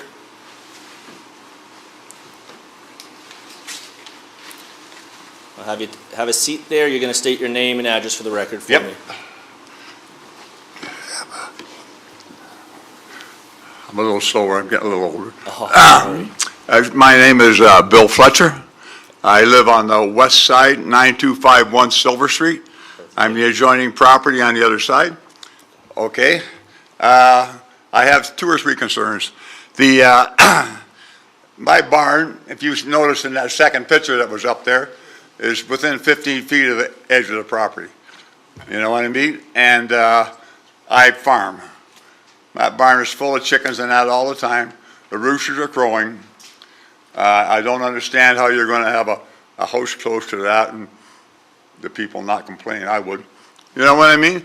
And I'm not against them building the property and developing it, because it's basically sat there as garbage land for 45 years that I've been there. You know what I mean? And the drainage, there's a drainage right across the middle of that property that runs across, and it's one of the main drainage for the area. So, I mean, these things need to be looked at. They need to be taken into consideration. And I do believe that the farm is kind of grandfathered in there, before everything was. And I've done the same operation since 1975 there. And I just need to have an okay that they're not going to come back complaining, well, this was done and that was done. I mean, I know the guys bought the property, they want to make money and everything like that. I don't mind that. But I don't want anybody complaining about me operating a farm there. And I don't want that drainage ditch blocked off, because that will cause problems. Okay? All right? And that's basically all I've got to say. But that's something that really needs to be handled, because my barn is 15 feet from the edge of the property. You know what I mean? And it's a 3-floor barn. I operate all 3 floors. So, a high up noise really carries when the fans are on, especially in the summertime. Oh, yes. Okay? No, all right. appreciate that. So, thank you very much, everyone. No problem. Thank you. All right, so we'll go look back around the gallery here to see if there's any other members that would like to provide comments or questions. Not seeing or hearing any. I know I saw you write notes there. Did you want to come back and address anything that's been said? If you'd like to, I would recommend that you come back now, and then we'll go to members of. Oh, okay. So hold on. Just have a seat there. I'll bring you. Do I need to go to the mic? You do have to go to the mic, and you do have to give us your name and address for the record. My name's Chris Turner. I live at 1735 Abingdon, directly across from the proposal. Perfect. Both of these gentlemen brought up water issues, flooding issues. The 2 culverts that are at the top of the road that cross under 65, Regional Road 65, now that's not the township's responsibility. That's the region's responsibility, correct? So if they go forth to build this, is the region going to go in and make a bigger, or put a bigger culvert in there to withstand more water going to be traveling down that way? Because as it stands now, from Penny Lane all the way down, like Brian said, all those yards in the back, it's conservation, but they all flood. And I've got numerous pictures of the back of my property a foot underwater. Okay. Like, it flows, but there's not adequate culverts at the end of it to let it flow how it should. So I'm just wondering if the developers are gonna take care of that, or would that be a region issue? So that's a good question. I'll go to our director of planning there, and he can answer that. Through you, excuse me, through you, Mr. Chair, the consultants might have a bit to add as well, but if you read the region's report, it does speak to some of the preliminary work that's been done from a drainage perspective and talks about outlet to, it calls it Bismarck Road Drain, but I think that must mean Silver Street. Silver Street, 65. Yeah. Any of the upgrades that would be required would be done at the expense of the developer. That would be the normal practice. And as it also says in the region's report, the outlet or the flow to the ditch will have to be the same as what it is now. So that will likely mean some sort of on-site retention and then a controlled outlet to the ditch so that the flows don't increase beyond what is there now. That would be the typical design. How you best describe that or explain that is perhaps an engineer's messaging, but my understanding generally is that post and pre-flows to the ditch should really stay the same, and retention is how they do that. So all of that will be done as part of this process. So the retention pit, is it like a storm pond, or is it a concrete basin? That's going to be based on the engineer's report, which will identify which particular item is done. And that's, again, what happens, the staff's going to take all this information, all this feedback, converse with what needs to be required, with consultation with the region and all the other moving parts, and then between them and the developer, they'll have to work out those specific details. But to give you a specific answer tonight, we couldn't, because again, that needs to be revealed. We just need this information. Flow in the size of their capacity, exactly. This right? information comes forward, which helps us investigate that further. Okay. Yeah, So, that's it then. perfect. Appreciate that, thanks. So one last time, any other members of the gallery here, and then I'll bring up the representative. All right, so sir, you're welcome to come back up and maybe shed some light or insight to some of the questions or concerns that were brought up tonight. Yeah, just going on some points here. I was taking some quick notes. There was mention of flooding in Penny Lane, and I am aware of the body of water, the significant hydrogeological feature that is north adjacent to us between Penny Lane and this development.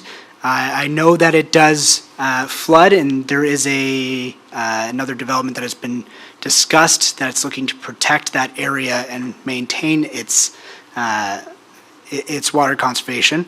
In terms of our proposal, we did submit a concurrent servicing and stormwater management plan. I am no engineer. If I were, I would not be at the meeting. I'd be at home right now. So from my point, the stormwater management plan was able to facilitate stormwater management up for a 100-year water storm event in regards to the flow direction to culverts and retention on the lands. We are aware that there is a rainwater creek that does develop across the lands. The GRCA, the NPCA did make note of that and had no concerns in terms of water regulation depending on that. Obviously, we're not going to build any development that endangers the residents of the area, and our engineering consultants will be working with the township to develop grading plans, stormwater management plans that will speak to these issues and be able to handle the changing climate that we're seeing with incredible increased rain events. In terms of the hydrogeological assessment, we were made aware of the issue on Wednesday. Since that time, we were able to get our engineer for the hydrogeological assessment to reevaluate the paper, and it was shown that it was a 3-bedroom. However, this has been amended. It has been supplied to township planning, but still needs review from the building chief officer. What they had done is now they've looked at it in terms of a 4-bedroom house, and as the OBC has that at 2,000 liters per day. Now, we are working on another development that is proposing very similar septic, level 4 treatment septic bed that can handle 3,100 liters per day. These facilities proposed in the servicing plan are larger than that. So these septic systems have been shown to work through several different engineering consultants, including GM Blue Plan, who has done this one, and Flowspec, who has done that larger one that I was just discussing. So the new calculations have been input. It does remove the necessity for step 3 on the MOE guidelines to be assessed further, and hopefully that clears up this level of engineering so we can move forward and really get to the finer points. In terms of landscaping, providing landscaping to the neighbors, I'm a big fan of trees, so I completely understand wanting to have that buffer. Unfortunately, as we're developing this is a private lot. I would assume that both you and the future resident of that lot neighboring your site would also want privacy. I understand you would want that done before construction, but in terms of grading and erosion control plans, we're going to have to change the site prior to planting anything. So there's no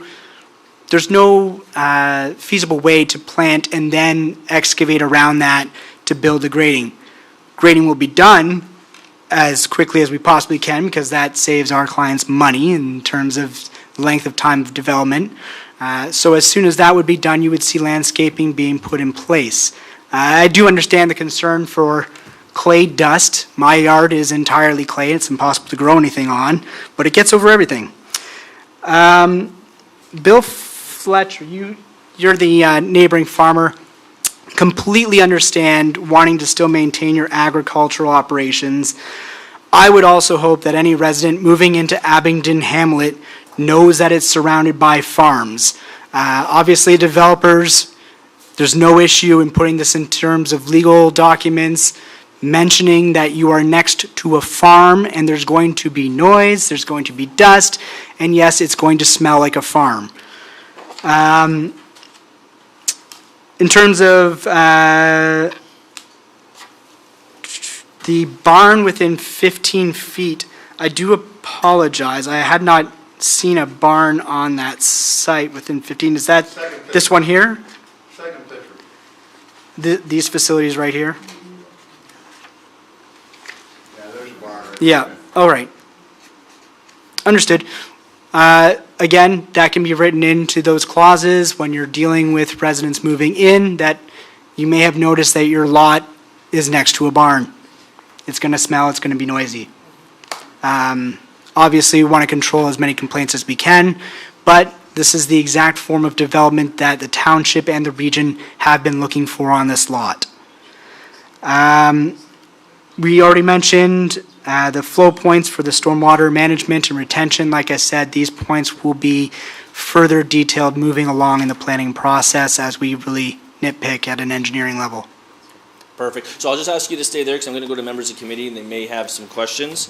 So at this point, do any members of the committee have any oral written submissions on the proposed zoning bylaw amendment? Please note that members of the committee must make their comments now, as the OLT may not consider comments made at any other council or committee meeting. Any members wishing to speak are asked to mute the microphone to talk, and then when they're done talking, they're going to remute themselves. I have Councillor Chichuk, and then I have Councillor Trombetta, then I'm going to have Councillor Bell, Councillor Braderick, and we'll see where we go from there. Thank you, Mr. Chair. I guess my first concern was when we were talking about the barn, and the barn that is an active chicken barn, and the chicken barn that produces chicken manure that is usually spread. I have a concern only to ask the question of how would that fit within the MDS? It abuts, if Mr. Fletcher's barn, and I apologize, I would normally not use names, but if the abutting farmer's chicken barn, Mr. Treble, through you, Mr. Chair, is that close, the minimum distance separation is more than 15 feet, which would go to the house, so let's call it 200.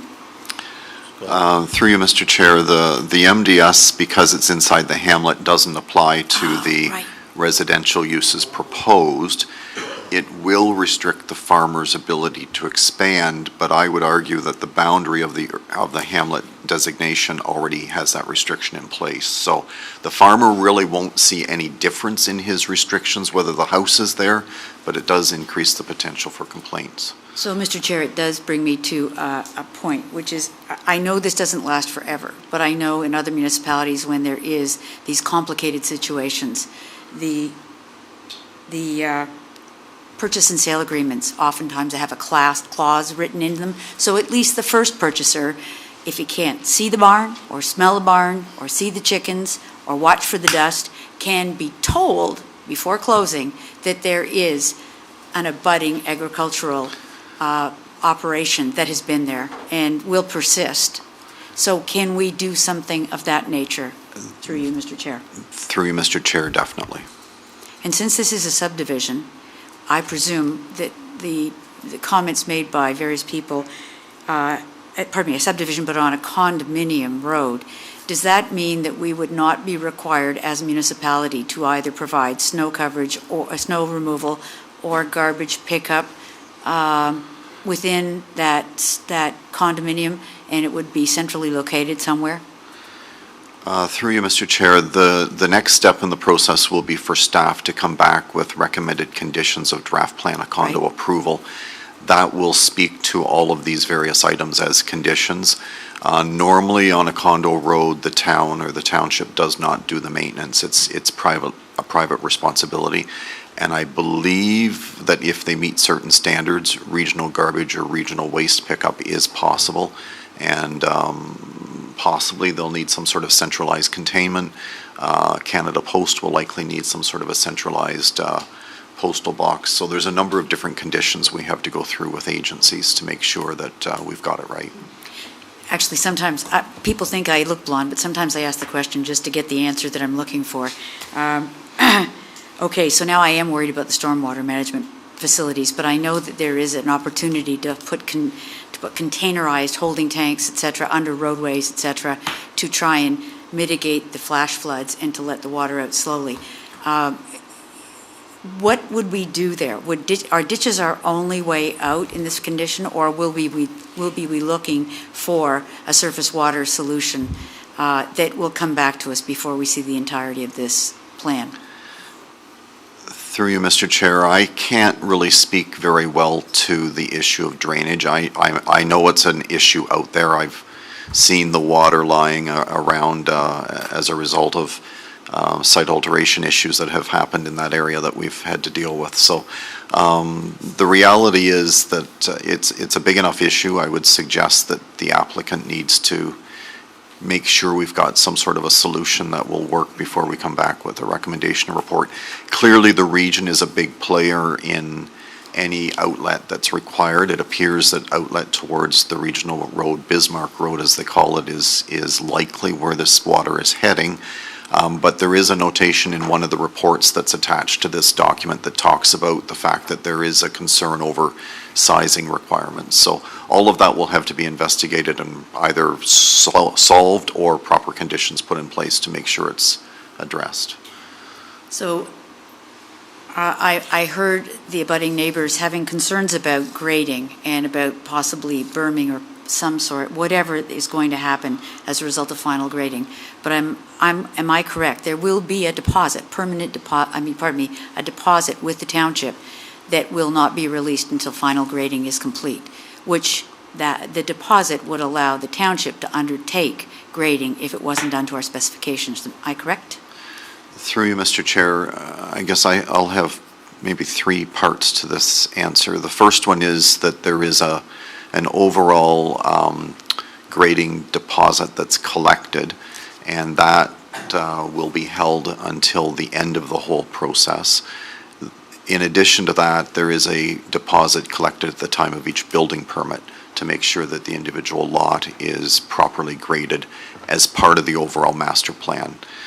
The thing that I think we all need to be aware of based on what I'm hearing is that there's already issues there.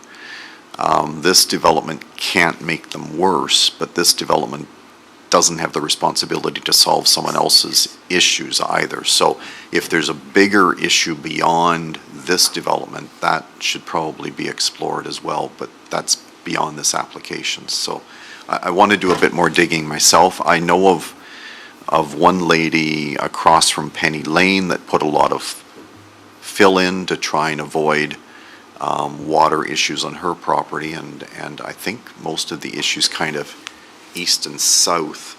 But, you know, I'd like to explore that a little bit further as part of the recommendations to come back.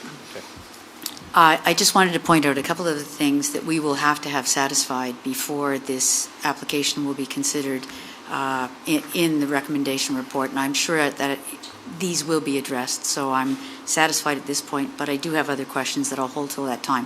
Thank you, Mr. Chair. All right, thank you. All right, so I have Councillor Trombetta. Thank you, Mr. Chair. Through Mr. Chair to the owner's agent, can you bring up slide 8 for me, please?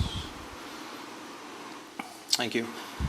Through you, Mr. Chair, to Mr. Treble. So there's a lot of misconception sometimes with the public, and again, this has been pre-developed way before our time coming into council. These areas inside this hamlet. So through you, Mr. Chair, to Mr. Treble. I also know if you look at, because I know this area better than pretty much anybody, because I've lived in this area my whole life. The subject lands there, plus the one above, is another hamlet was just recently sold. That could be for development in the future. And I know across the road there, going into these back properties, that was an original back in the day. So my question is, through you, Mr. Chair, to Mr. Director, is that this is not something that was just created and then council approved these lots tonight. This was done way, way before. So can you please explain that for the gallery and the public on record, to say that this was done a long time ago? This was not just something that was just created.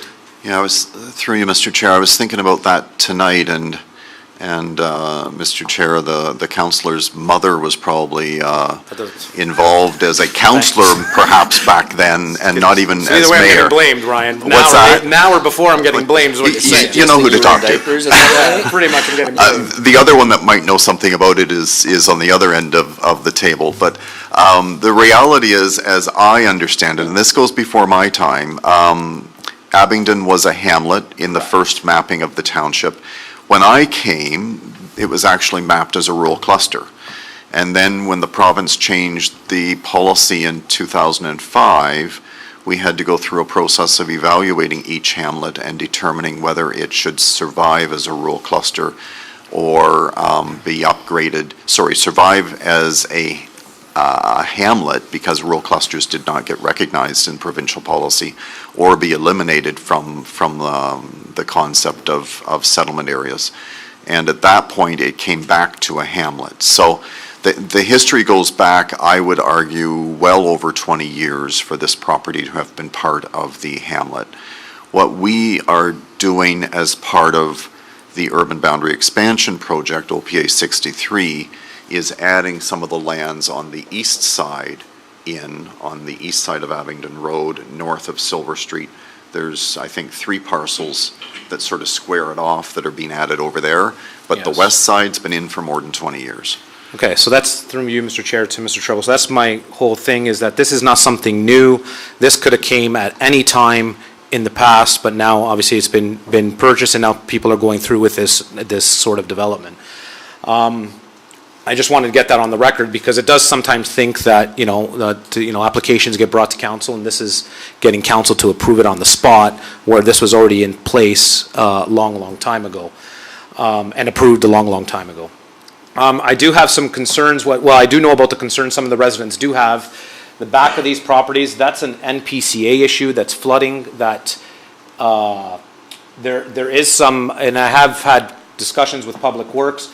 Public Works has had conversations with the MPCA because there is some overgrowth in the back area where the drainage, you can't see it on this, but I guess you need a virtual, that's the one. So in the back on the, I guess, the right side of this, across the street, down by this sort of, tree line here, all these, the cursor, if you bring the cursor to the other side. I think it's to the right. Yeah, to the right. Keep going. So, yeah, in the back here, that's where a lot of the issues of the drainage is. There is MPA issues there that we've been getting the Public Works Department to get on the MPCA to do some sort of cleaning to get the drainage away. I do know there is a concern with that, because I have spoken to a lot of the residents out there about that. I hope, and I guess you can see there's, where it says Greenfield Property Maintenance, that's a different property, but that's where that cursor is. That is where a lot of flooding takes place in that area. We are aware of that. We need to get harder on the NPCA through Mr. Chair to Mr. Director about these. Looks like you want to say something there, Brian. To me, it looks like you're ready to jump in there. I'm letting you finish. No, go ahead. I can see you. Yeah, the property that's where it says Greenfield Property Maintenance, that is a property that has a history. I don't know who knows the history on it, but there was actually a draft plan, a subdivision put in place on that property Correct. years and years and years ago, and I think they started the development and then walked away. What that did, though, was it messed up the drainage in the area. So, yeah, I'm familiar with that, and I've been out on site with a couple of the property owners myself, So that's seen some of the issues. So through you, Mr. Chair, to Mr. Director, that's another possible property that was approved way back in the day that could potentially be lots again over there. But That's right. because they've abandoned it, all the settlement and through the drainage issues, which caused a lot of flooding in the back, but now it's been deemed conservation, where we, as the public, sorry, not the public, as the Public Works Departments can't touch those areas because it's under the MPCA. Is that correct? There is a lot of regulation in that area through you, Mr. Chair, that's correct. There is also some positive news in a sense that if we get the land in the urban boundary through the region's approval, OPA 63, I know the planning agent for that property is in the process of putting together an application which will hopefully help fix some of the drainage issues when they come forward. So there might be a plus in there at some point. Trouble is I can't really force it, and of course as things naturalize over time, the Conservation Authority doesn't want you to touch it, so. Correct. So yeah. the issue through you, Mr. Chair, to Mr. Director, is we have a principal conservation issue. We need as much effort is to getting to them to kind of get in there, look at their areas, clean up their areas, but again, we're at the mercy of them at some point, Brian. That's the problem, is what I'm trying to say. Yeah, but through you, Mr. Chair, that isn't necessarily going to be made worse by this development, as I understand the flows and how they're proposed. But it is an issue in the area for sure. I'm aware. It's a huge issue in the area. We are aware, yeah. Okay, those are pretty much, I think, all the questions I had, Mr. Chair. I do, one more thing, sorry, I do also understand the farming in this area. I've been to the farm many times. Again, I don't like to use names of Mr. Fletcher, so please, to the owners that just obviously, whoever is, please respectfully respect our farmers. That's one thing that I'm key on in my area. Thank you. Okay, so I got Councillor Bell, then Councillor Broderick. No, we're good. Councillor Chichek pretty much asked all the things I wanted to know about the farmer. All right. Well, I'll go on to Councillor Broderick and see if the same can be said. Thank you. So just, I think, one comment / question in regards to, through you, Chair, to the agent, and I'm sorry, I forget your name. The property on the corner, the southeast corner, I noted in one of your slides, it was kind of at an angle, and the slide that showed the tree planting. So I think I just wanted to either ask the question and also put out the comment for the record that the thought process behind that, I'm assuming, is that it's to help the sight line when people are coming to that intersection. And maybe you can comment on that a little, to clarify that, and also to put the comment on the record that the plantings will ensure proper sight line for that intersection. Through you, Chair, when we're looking at the design here, you'll notice that triangulation is actually a right-of-way dedication that will be submitted to the region to help ensure safety in that intersection. What they do in that right-of-way is the design of, I'm assuming, the township in joint work with the region as it is on a regional road. So you're talking about the angle that's on the far right of that screen there, the bottom right corner? Okay, thank you. Is that everything? Perfect. Any other? All right, Councillor Rayner. Thank you. I just have a comment to make. we've kind of made it very clear about the drainage problems in the area. Abington Road it's almost flat to me because there's so many places out there that got drainage issues and the water just takes forever to go away. And I don't know how good or bad this situation is going to make it. I can only think it probably would make it worse. And Councilor Chichuk has already mentioned about the possibility of other types of drainage across 65 or whatever in order to try to even the flow out when we get these big storms. The only other concern I have is the encroachment of residential properties against farms. I know Mr. Treble mentioned about the MDS guidelines. The MDS guidelines, Mr. Treble, through you, Mr. Chair, are they normally around 1,000 feet? Through you, Mr. Chair, it varies depending on the type of livestock, size of the facility, and the type of manure. Through you, Mr. Chair, for example, if they were going to put a chicken barn, be it a broiler or be it a egg facility for people like Flemings who incubate eggs, what's the minimum guideline from that in a residential house? Isn't that around 1,000? That's probably not a bad place to start from, but we would have to do a calculation through you, Mr. Chair, in each case, depending on the number of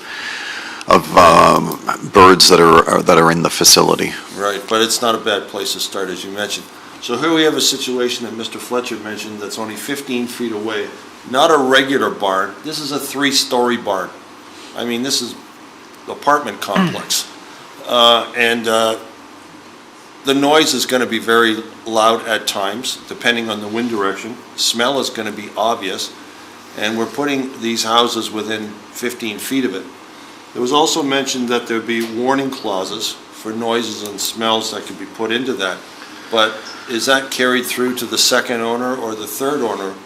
And the past has always been a concern up until McGinty got rid of the retirement lots on agricultural farms in 2005. And a lot of that, I think, was based on the fact that it was supposed to be for the elderly when they want to retire, they could still remain on the farm, they could build a small house, and the kids can look after the main farm and they don't leave the facilities. Well, he axed that, and I think a lot of that was because a lot of farmers didn't use it for that purpose. They sold the 1 acre. People from the city moved in there and said, wow, look at me, I'm going to be out in the country. And next week he's spreading pig manure on the field. So there is the concern that anytime you have a residential area like this, right up within 15 feet of a very perfumey agricultural operation at times, this is a setup to me for trouble. And I feel bad for Mr. Fletcher because if they're people who are a little bit aggressive, they will just drive down his driveway because his gate's usually open, and they will drive down to the farm and say, excuse me, I just live a little bit east of you, and is there anything you can do to eliminate the smell? We can't breathe. And he's going to be put in a very awkward spot in a situation he shouldn't be because it's an agricultural community. Agriculture was there first, and now residential is encroaching on agriculture, and somehow we're going to love peace like in the 60s, and we're going to get along and life is great. Well, I don't see that happening.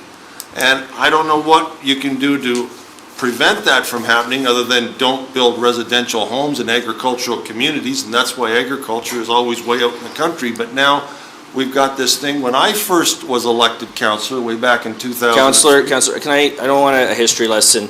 All right, if you can go to the question. Forget the history lesson. That's all my comments. Thank you very much. You said you had a question there. I want to make sure you got to the question. Well, the concern I had was in 2003, the region did not want any expansions of hamlets as Mr. Treble and I went through, and they really blocked them and gave us a hard time, and a lot of people came here wanting to get their acre lots and were taken away. And all of a sudden we got this change of heart in the last few years where, yeah, let's go ahead and expand the hamlet. So I have difficulty with this two-faced operation where one time we're this and then 15 years later we're doing this. We should maintain consistency, and above all, West Lincoln is an agricultural community. It's the #1 priority, and it should be respected for what it is.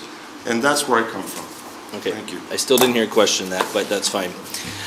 All right, so keeping things moving, look around committee, see if there's any questions or comments. I did want to note that just in case there was a misunderstanding, you know, I certainly have concerns with the location of the chicken barn there as well, being as close to the property line, but it's 15 feet from the property line, not necessarily 15 feet from the house. And I would also note that if you go back to slide 8, you would see that there is other existing neighbors who have been able to adapt to it. I guess the reality is that we don't ever, like, we know that there's going to be residents who move in who are going to be disturbed by it, and, you know, it's kind of like that. The staff's going to have to deal with that at that time and how that gets addressed. You know, hopefully we can kind of come out with that. And as much information we get out there, there's still going to be people who are upset. But I would also take note that if you look at that layout there, there is another neighborhood that is not too far by that they've been able to adapt to it. And I'm under the impression, because I haven't heard anything, that they haven't had any complaints or they've been able to deal with them. But I do feel for the farmer here, because I do suspect that there will be a conversation or two with the resident. But at the same time, you know, we have to figure a way, you know, how to navigate through this. So I don't think it's necessarily a one and done situation. So, okay. So at this point, I'm going to mention that please be advised that a technical report is being considered by the committee this evening, and that a recommendation report will be forthcoming to a future committee and or council meeting. Also, please be advised that once committee or council has made its decision with respect to the zoning bylaw amendment, and if approved by council, a notice of their passing will be circulated with an appeal period. If you wish to be notified of council's decision, please ensure that you email the township clerk at joanneshime@jshime@westlincoln.ca. Anyone interested in observing council and committee discussions about a particular bylaw should not solely rely on mailed notices and thus miss the opportunity to attend applicable meetings. It is suggested that you watch the township website for posting of the agendas to review the items that will be discussed at council and or committee. The agendas for the meetings are posted to the township website after 4 p.m. on the Friday prior to the meeting, and additionally, meeting schedules are also noted on the township website for the public to view. If you wish to receive notices by email, it is suggested that you contact the township clerk to advise of the notices by email. It is, advise of your request and include the email address along with your mailing address and phone number. So at this point, the public meeting with respect to the proposed draft of condominium application and zoning bylaw amendment is concluded at the hour of 8:31 p.m. We will move forward with our regular agenda. Thank you everyone who's come to see the public meeting, and you're welcome to stay and watch how the rest of the meeting goes here. All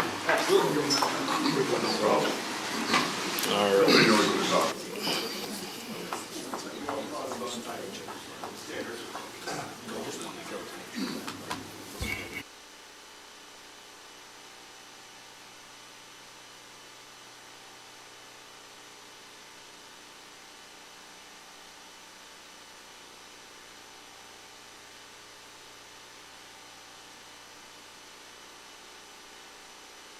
One second here to get my, okay.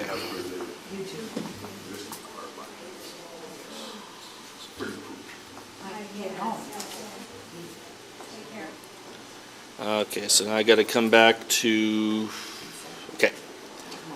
So at this point, I'm going to look at committee to see if there's any change in orders of items on the agenda. Not seeing or hearing any. We have no appointments this evening. The room's pretty much cleared out, but I know we got some people virtually, so I'm going to ask if there's anyone present who would like to address an item on the agenda.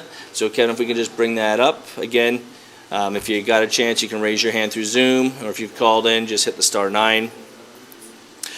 I will note for public record, I think Councilor Rayner stepped away at the hour 8:32 p.m. If that can. And Councilor Bell, so they're not part of the meeting currently. Moving to consent agenda items. Is there a hand up? Did I not see it? So I'll ask one more time or we're going to move forward.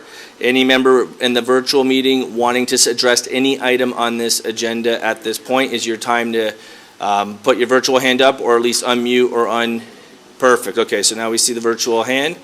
So William, I'll ask you to, actually I guess I got to read this part first. So now that we have somebody willing to ask an item on the agenda, I have to say that 1 hour in total shall be allocated for this section of the agenda, and each individual shall only be provided with 5 minutes to address their issue. Some exceptions apply. A response may not be provided, and the matter may be referred to staff. A person who wishes to discuss a planning application or a matter that can be appealed will be permitted to speak up to 10 minutes. And at this point, Mr. Wavensburg, you have the floor. Okay, thank you, Anderson. As to item D14, I guess, and that's in relation to our proposal to put in another generator with the ISO, and they've asked us to get municipal support before we actually put our bid in. Actually, there's two options. We could get municipal support after we've created our bid and have been awarded a contract, but since we can't back out of a contract afterwards, we thought it prudent to get the municipal support resolution put in place before we put a bid in to the ISO. So I'm not sure if you've received the information in terms of what we're hoping to do. If what I read here is you understand that we want to put another 2.7 megawatt engine in our facility here to generate electricity for the ISO and also to take off the heat to heat our greenhouse facility. Okay, thank you. I'm also going to ask you just for I kind of jumped ahead of things here. If you could just, again, as much as I said your name to see what it is virtually, if you could just state your name and address for the record so our clerk can document that. Sure. Yeah, my name is William Ravensbergen, and I live at 2848 South Grimsby Road 10, which is across from the subject property we're talking about. Perfect. And then, again, just trying to get my notes back here. So what is, if you could just let me know what item you're specifically speaking to. We just had 3 items there, so I just need it for the record. As I understand it, 12.2 on the agenda. Okay, so it's so for the record, it's item P14-23. Okay. And again, sorry, there's a little bit of distraction going on in the background here. Can you just, I apologize, restate your question just so I can figure out who the right person is to answer it? Yeah, so the question is, we're looking to gain municipal support for our bid to the IESO. We are proposing to put in another 2.7 megawatt generator. We currently have one, and the IESO has been asking for additional capacity in the Ontario market and to the Ontario grid. And because we have capacity, there's also capacity on our M2 feeder in front of our property. We've been granted the ability to put a bid in. We're now asking for municipal support as per the IESO's request. Okay, perfect. Thank you. I'll go to our director to kind of take it from there. So thank you. Through you, Mr. Chair.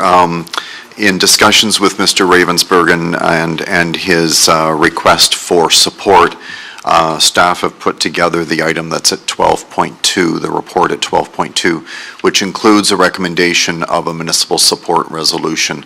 And that municipal support resolution gives the greenhouse operator and Mr. Ravenbergen's company so many points towards their application to the IESO for approval. So staff are recommending that we support his application, give him some points through the municipal support resolution, and you'll get to that in item 12.2. Excellent. Thank you. Was there anything else that you wanted to put out there? William?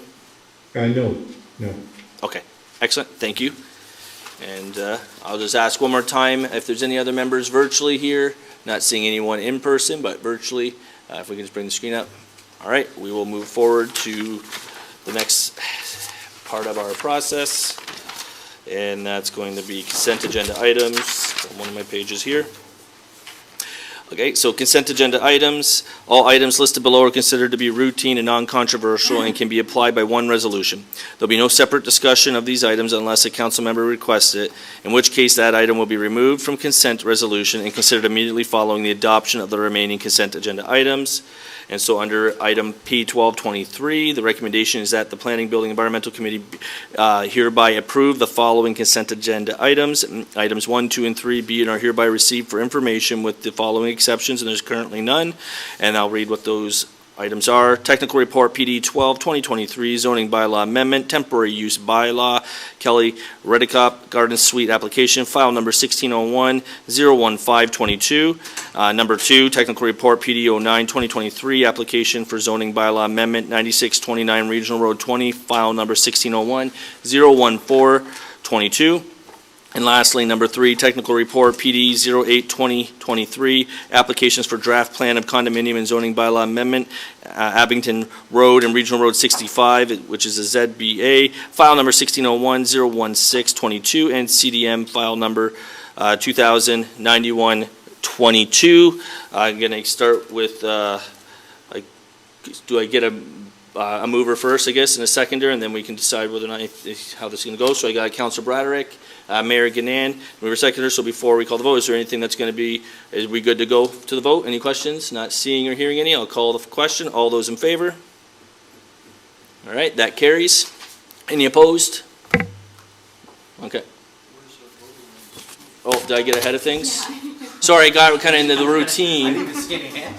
Well, I saw hands go up. I saw 4 hands go up. I only saw 2 people didn't put their hands up, but because we did it earlier. Yes, my apologies. Of all people, I thought you would have been all over that. You don't. Well, I figured it probably didn't work like usual, but if it does work, we might as well use it. We don't know because it never did. All right, apologies. There we go. It's in front of you. All right. So we have our virtual vote in process here, in progress.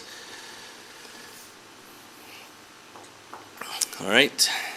Once that tallies, that will come up on the screen there. Perfect. So that carries. So we're gonna, there's no communications. So that brings us to staff reports. So item P1323, Senior Planner Garrett Borma and Director of Planning and Building Brian Treble, and its recommendation report PD 10-2023, application for official plan amendment and a zoning bylaw amendment lot 34, Plan M89, Mill Street, file 1601-01322 as ZBA, as 1701-00322 OPA, and the recommendation is that recommendation report PD 10-2023 regarding application for official planning zoning bylaw amendment lot 34, Plan M89, Mill Street, file number 1601-01322 ZBA, and 1701-00322 OPA, dated February 13, 2023, be received. And that Section 3417 of the Planning Act apply, and that no further public meeting is required. And that the official plan amendment number 64 as found in attachment 3 be approved, and that the approval bylaw be passed, and that staff circulate notice of approval in accordance with the Planning Act. And that the application for zoning bylaw amendment 1601-01322 be approved, and that staff circulate notice of decision in accordance with the Planning Act. So I need a mover and seconder for that. I got Mayor Gannon, Councilor Bell. Any questions or comments? Not seeing or hearing anything, and then we'll wait for the clerk to bring that up on our screen.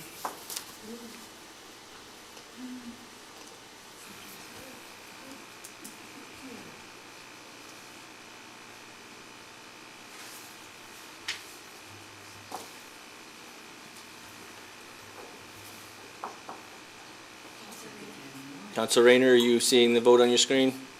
Yeah, I already did it.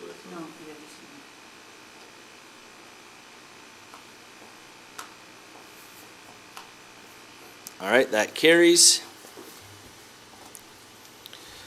So that's going to take us now to item P1423, and it's a recommendation report, PD 13-2023, Independent Electrical System Operator, IESO, request for municipal support resolution, P. Ravensbergen and Sons Limited, William Ravensbergen, and the recommendation is that recommendation report, PD 13-2023, regarding the recommendation report, Independent Electrical System Operators, IESO, request for municipal support resolution dated February 13, 2023 be received, and that the Township of West Lincoln Council hereby endorses an application by the P. Ravensbergen and Sons Limited and provide municipal support similar to attachment 3 to this report prior to council ratification for a 2.7 megawatt cogeneration facility to be situated at 2873 South Grimsby Road 10, and that such facility expansion renovation be properly addressed through an application for amendment to existing site plan, control plan, and agreement. So I need a mover and seconder.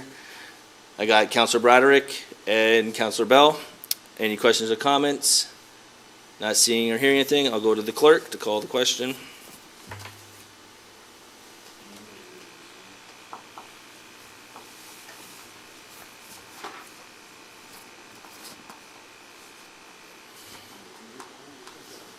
All right, that carries. So we're going to move forward to other business. So our first item of other business is Ontario Land Tribunal Appeal, Mothers Against Wind Turbines, Inc., and it's Ontario Environmental Conservation Parks, and it's a verbal update. So I go to the director for comment. Thank you, Mr. Chair. I thought I would just let the committee know what happened last week on Tuesday at the Case Management Conference. I joined it just to observe the hearing, and there were, gosh, I think something like 18 people on the screen. Many of them were representatives of the wind turbine company, and 2 or 3 of them were property owners that were expressing concern. The first item of business that the chair raised, and he was one of the vice chairs of the board, so he's fairly high up with the OLT. He raised the issue of proper notice being given, and so somehow the Ontario Land Tribunal caught wind of the fact that notices were arriving in mailboxes at the end of January. I think the 31st of January is when a lot of residents were receiving them. We knew that here because we were getting a lot of phone calls.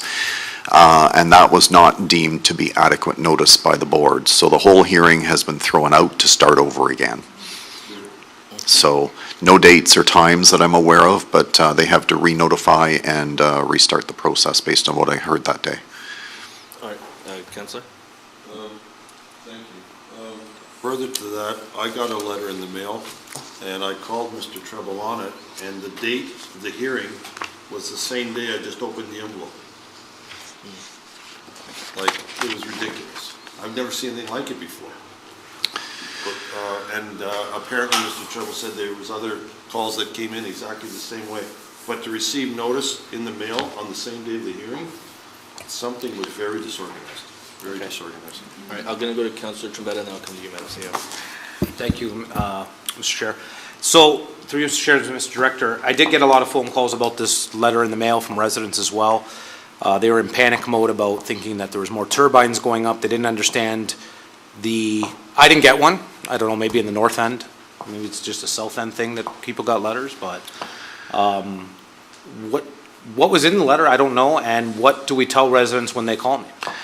Through you, Mr. Chair, I know, I think our CIO has had some direct correspondence with the company that got the approval, but my understanding is that they have permission to change the noise levels, recognize the existing operational noise levels of one turbine. And based on a map that was put up on the screen at the Case Management Conference, it's the most southerly turbine on the west side of Caister-Gainsborough Town Line Road. So it's in Caister Ward, south. It's the most southerly turbine closest to Addercliff, I guess, generally. Which makes sense why I didn't get one in the north Yeah. end. Well, except through you, Mr. Chair, I know of one person that called that's at the corner of Westbrook and Golf Links Road that got notice. So I'm not quite sure how they did it, but from what I gathered on the hearing, notice was first given to all people in proximity to that turbine, but then out of an abundance of caution, they notified everybody that was part of the original study area, and I think that just simply confused everything. Through you, Mr. Chair, to Mr. Treble, so then just obviously tell the residents, disregard it, has nothing to do with nothing until further notice? Further notice. Okay, perfect. Yeah. Thank you. So I'm going to go to our Madam CEO. Yes. I do want to refer to the fact that probably midway through January, Boralex did contact the municipality and through my office and to advise that they had been making some repairs to turbine number 8. And turbine number 8, I guess, was operating at a higher level, and so they made some corrections to that. And upon doing that, they have to make notice to the Ministry of Environment. And then the Ministry of Environment puts that information on the environmental, what's the EBR stand for? Bill of Rights or something. Yeah, Environmental Bill of Rights site. At which point, when that was put on there, then there was a group that had concerns. It was the Mothers Against Turbines who raised concerns, and using that, I guess, as a platform to talk about the issue. And so I did send an email to all senior staff and council to advise of that, so should you have received calls, you would have had some background information on it. And then when we were getting more questions about those notices, I reached out to the company again, who reached out to their communication department to try to do a better job. So I never felt that we weren't totally advised, but I do feel that some of the residents that were impacted were not well advised, and that has been addressed. Thank you. Any other members of the committee? Okay, so this is, I don't know if you had anything else, but this was just a verbal update. It was just a verbal update, Mr. Chair. The only other thing I can add is that the wind turbine company would appear, and I think even the province, the ministry that approves the amendment, which would be Ministry of Environment, I guess, both had motions ready to go. So I think they're going to try and get the appeal dismissed. Okay, good to know.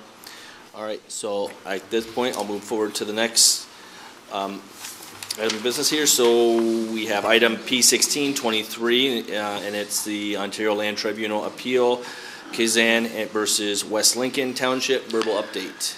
So I'll go to you, Director. Again, Mr. Chair, just a verbal update. I'm not going to get into the intricacies unless we go into confidential, but at this particular point in time, we have gone through a 2-day hearing, Thursday and Friday of last week, and effectively have progressed nowhere.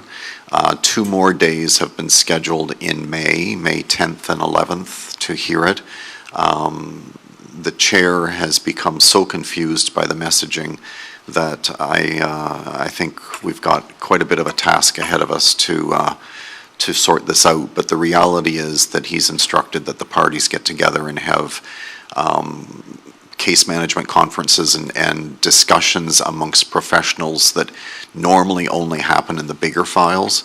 But, you know, suddenly a minor variance is at 4 days, and that's kind of unheard of normally. So this has become a bigger file than it really deserves to be. But in order to achieve things, he's instructed that the experts get together and stuff. So there's a set schedule of events, and then May 10th and 11th, hopefully it's heard and finalized. And this is the minor variance for the Helen Kazan retirement lot. Excellent. And then I'm just going to look at members of the committee here. Any questions? We have to be mindful that there's only so much that can be disclosed. All right, so thank you, Director. So at this point, I'm going to go to item P1723, members of committee, other business matters of informative nature. I'll start from the right side here. Councillor Rayner, any member, or any, nothing? Councillor Chichak? Only to say that, like most municipalities in Ontario, we recognize a loss at the municipal sector with the loss of Mayor McCallion, and that we all have a good deal of, we should have a good deal of respect and time for the woman who was the voice of municipal government for a number of years, and certainly made people at the province listen, as well as in other municipalities. And I, being a lowly staffer, do remember when Mayor McCallion didn't like what it was that staff had put forward. She had ways in private of telling us that we could do a better job. But to that wonderful woman, I say thank you for the years of dedication and the service you brought to this province and to the communities. Well said. All right, I'll go to Mayor Ganan. Any comments? Well, of a less serious nature than that, I just want to say that on Saturday, I attended the Wellandport Library, John and I, with CD Saturday. It was, a wonderful turnout. All the seats were taken. They are looking for a bigger venue next year. A wonderful speaker. So if ever you're looking to do any gardening, you can Google Sean James. He'll teach you how to prune almost anything you could possibly have in your garden. We also attended on Saturday the McNally House fundraiser, which was also well supported. And I point out that only because there were Ward 1 families in particular that were well represented at this event, because they have had a loved one recently spend time there. So it was good to see that there were many West Lincoln residents at that. I want to point out that the upcoming, and I say it now because I want you to think about whether you're doing anything on Saturday night, February 25th, that's Socolda's Night of the Year walk. It supports all of the West Niagara second stage housing, and so it starts at 5 o'clock at, what's the big Christian church in Grimsby? I've lost, Mountain View. Yes. Anyway, at 5 o'clock, so you can join in if you want to come, or if you just want to stroll, come walk with us. And the other thing that came across my desk that I sent to each of you, and I just want to point it out as well for members of the public, we do have some growing diversity in West Lincoln. We certainly saw that during the election campaign.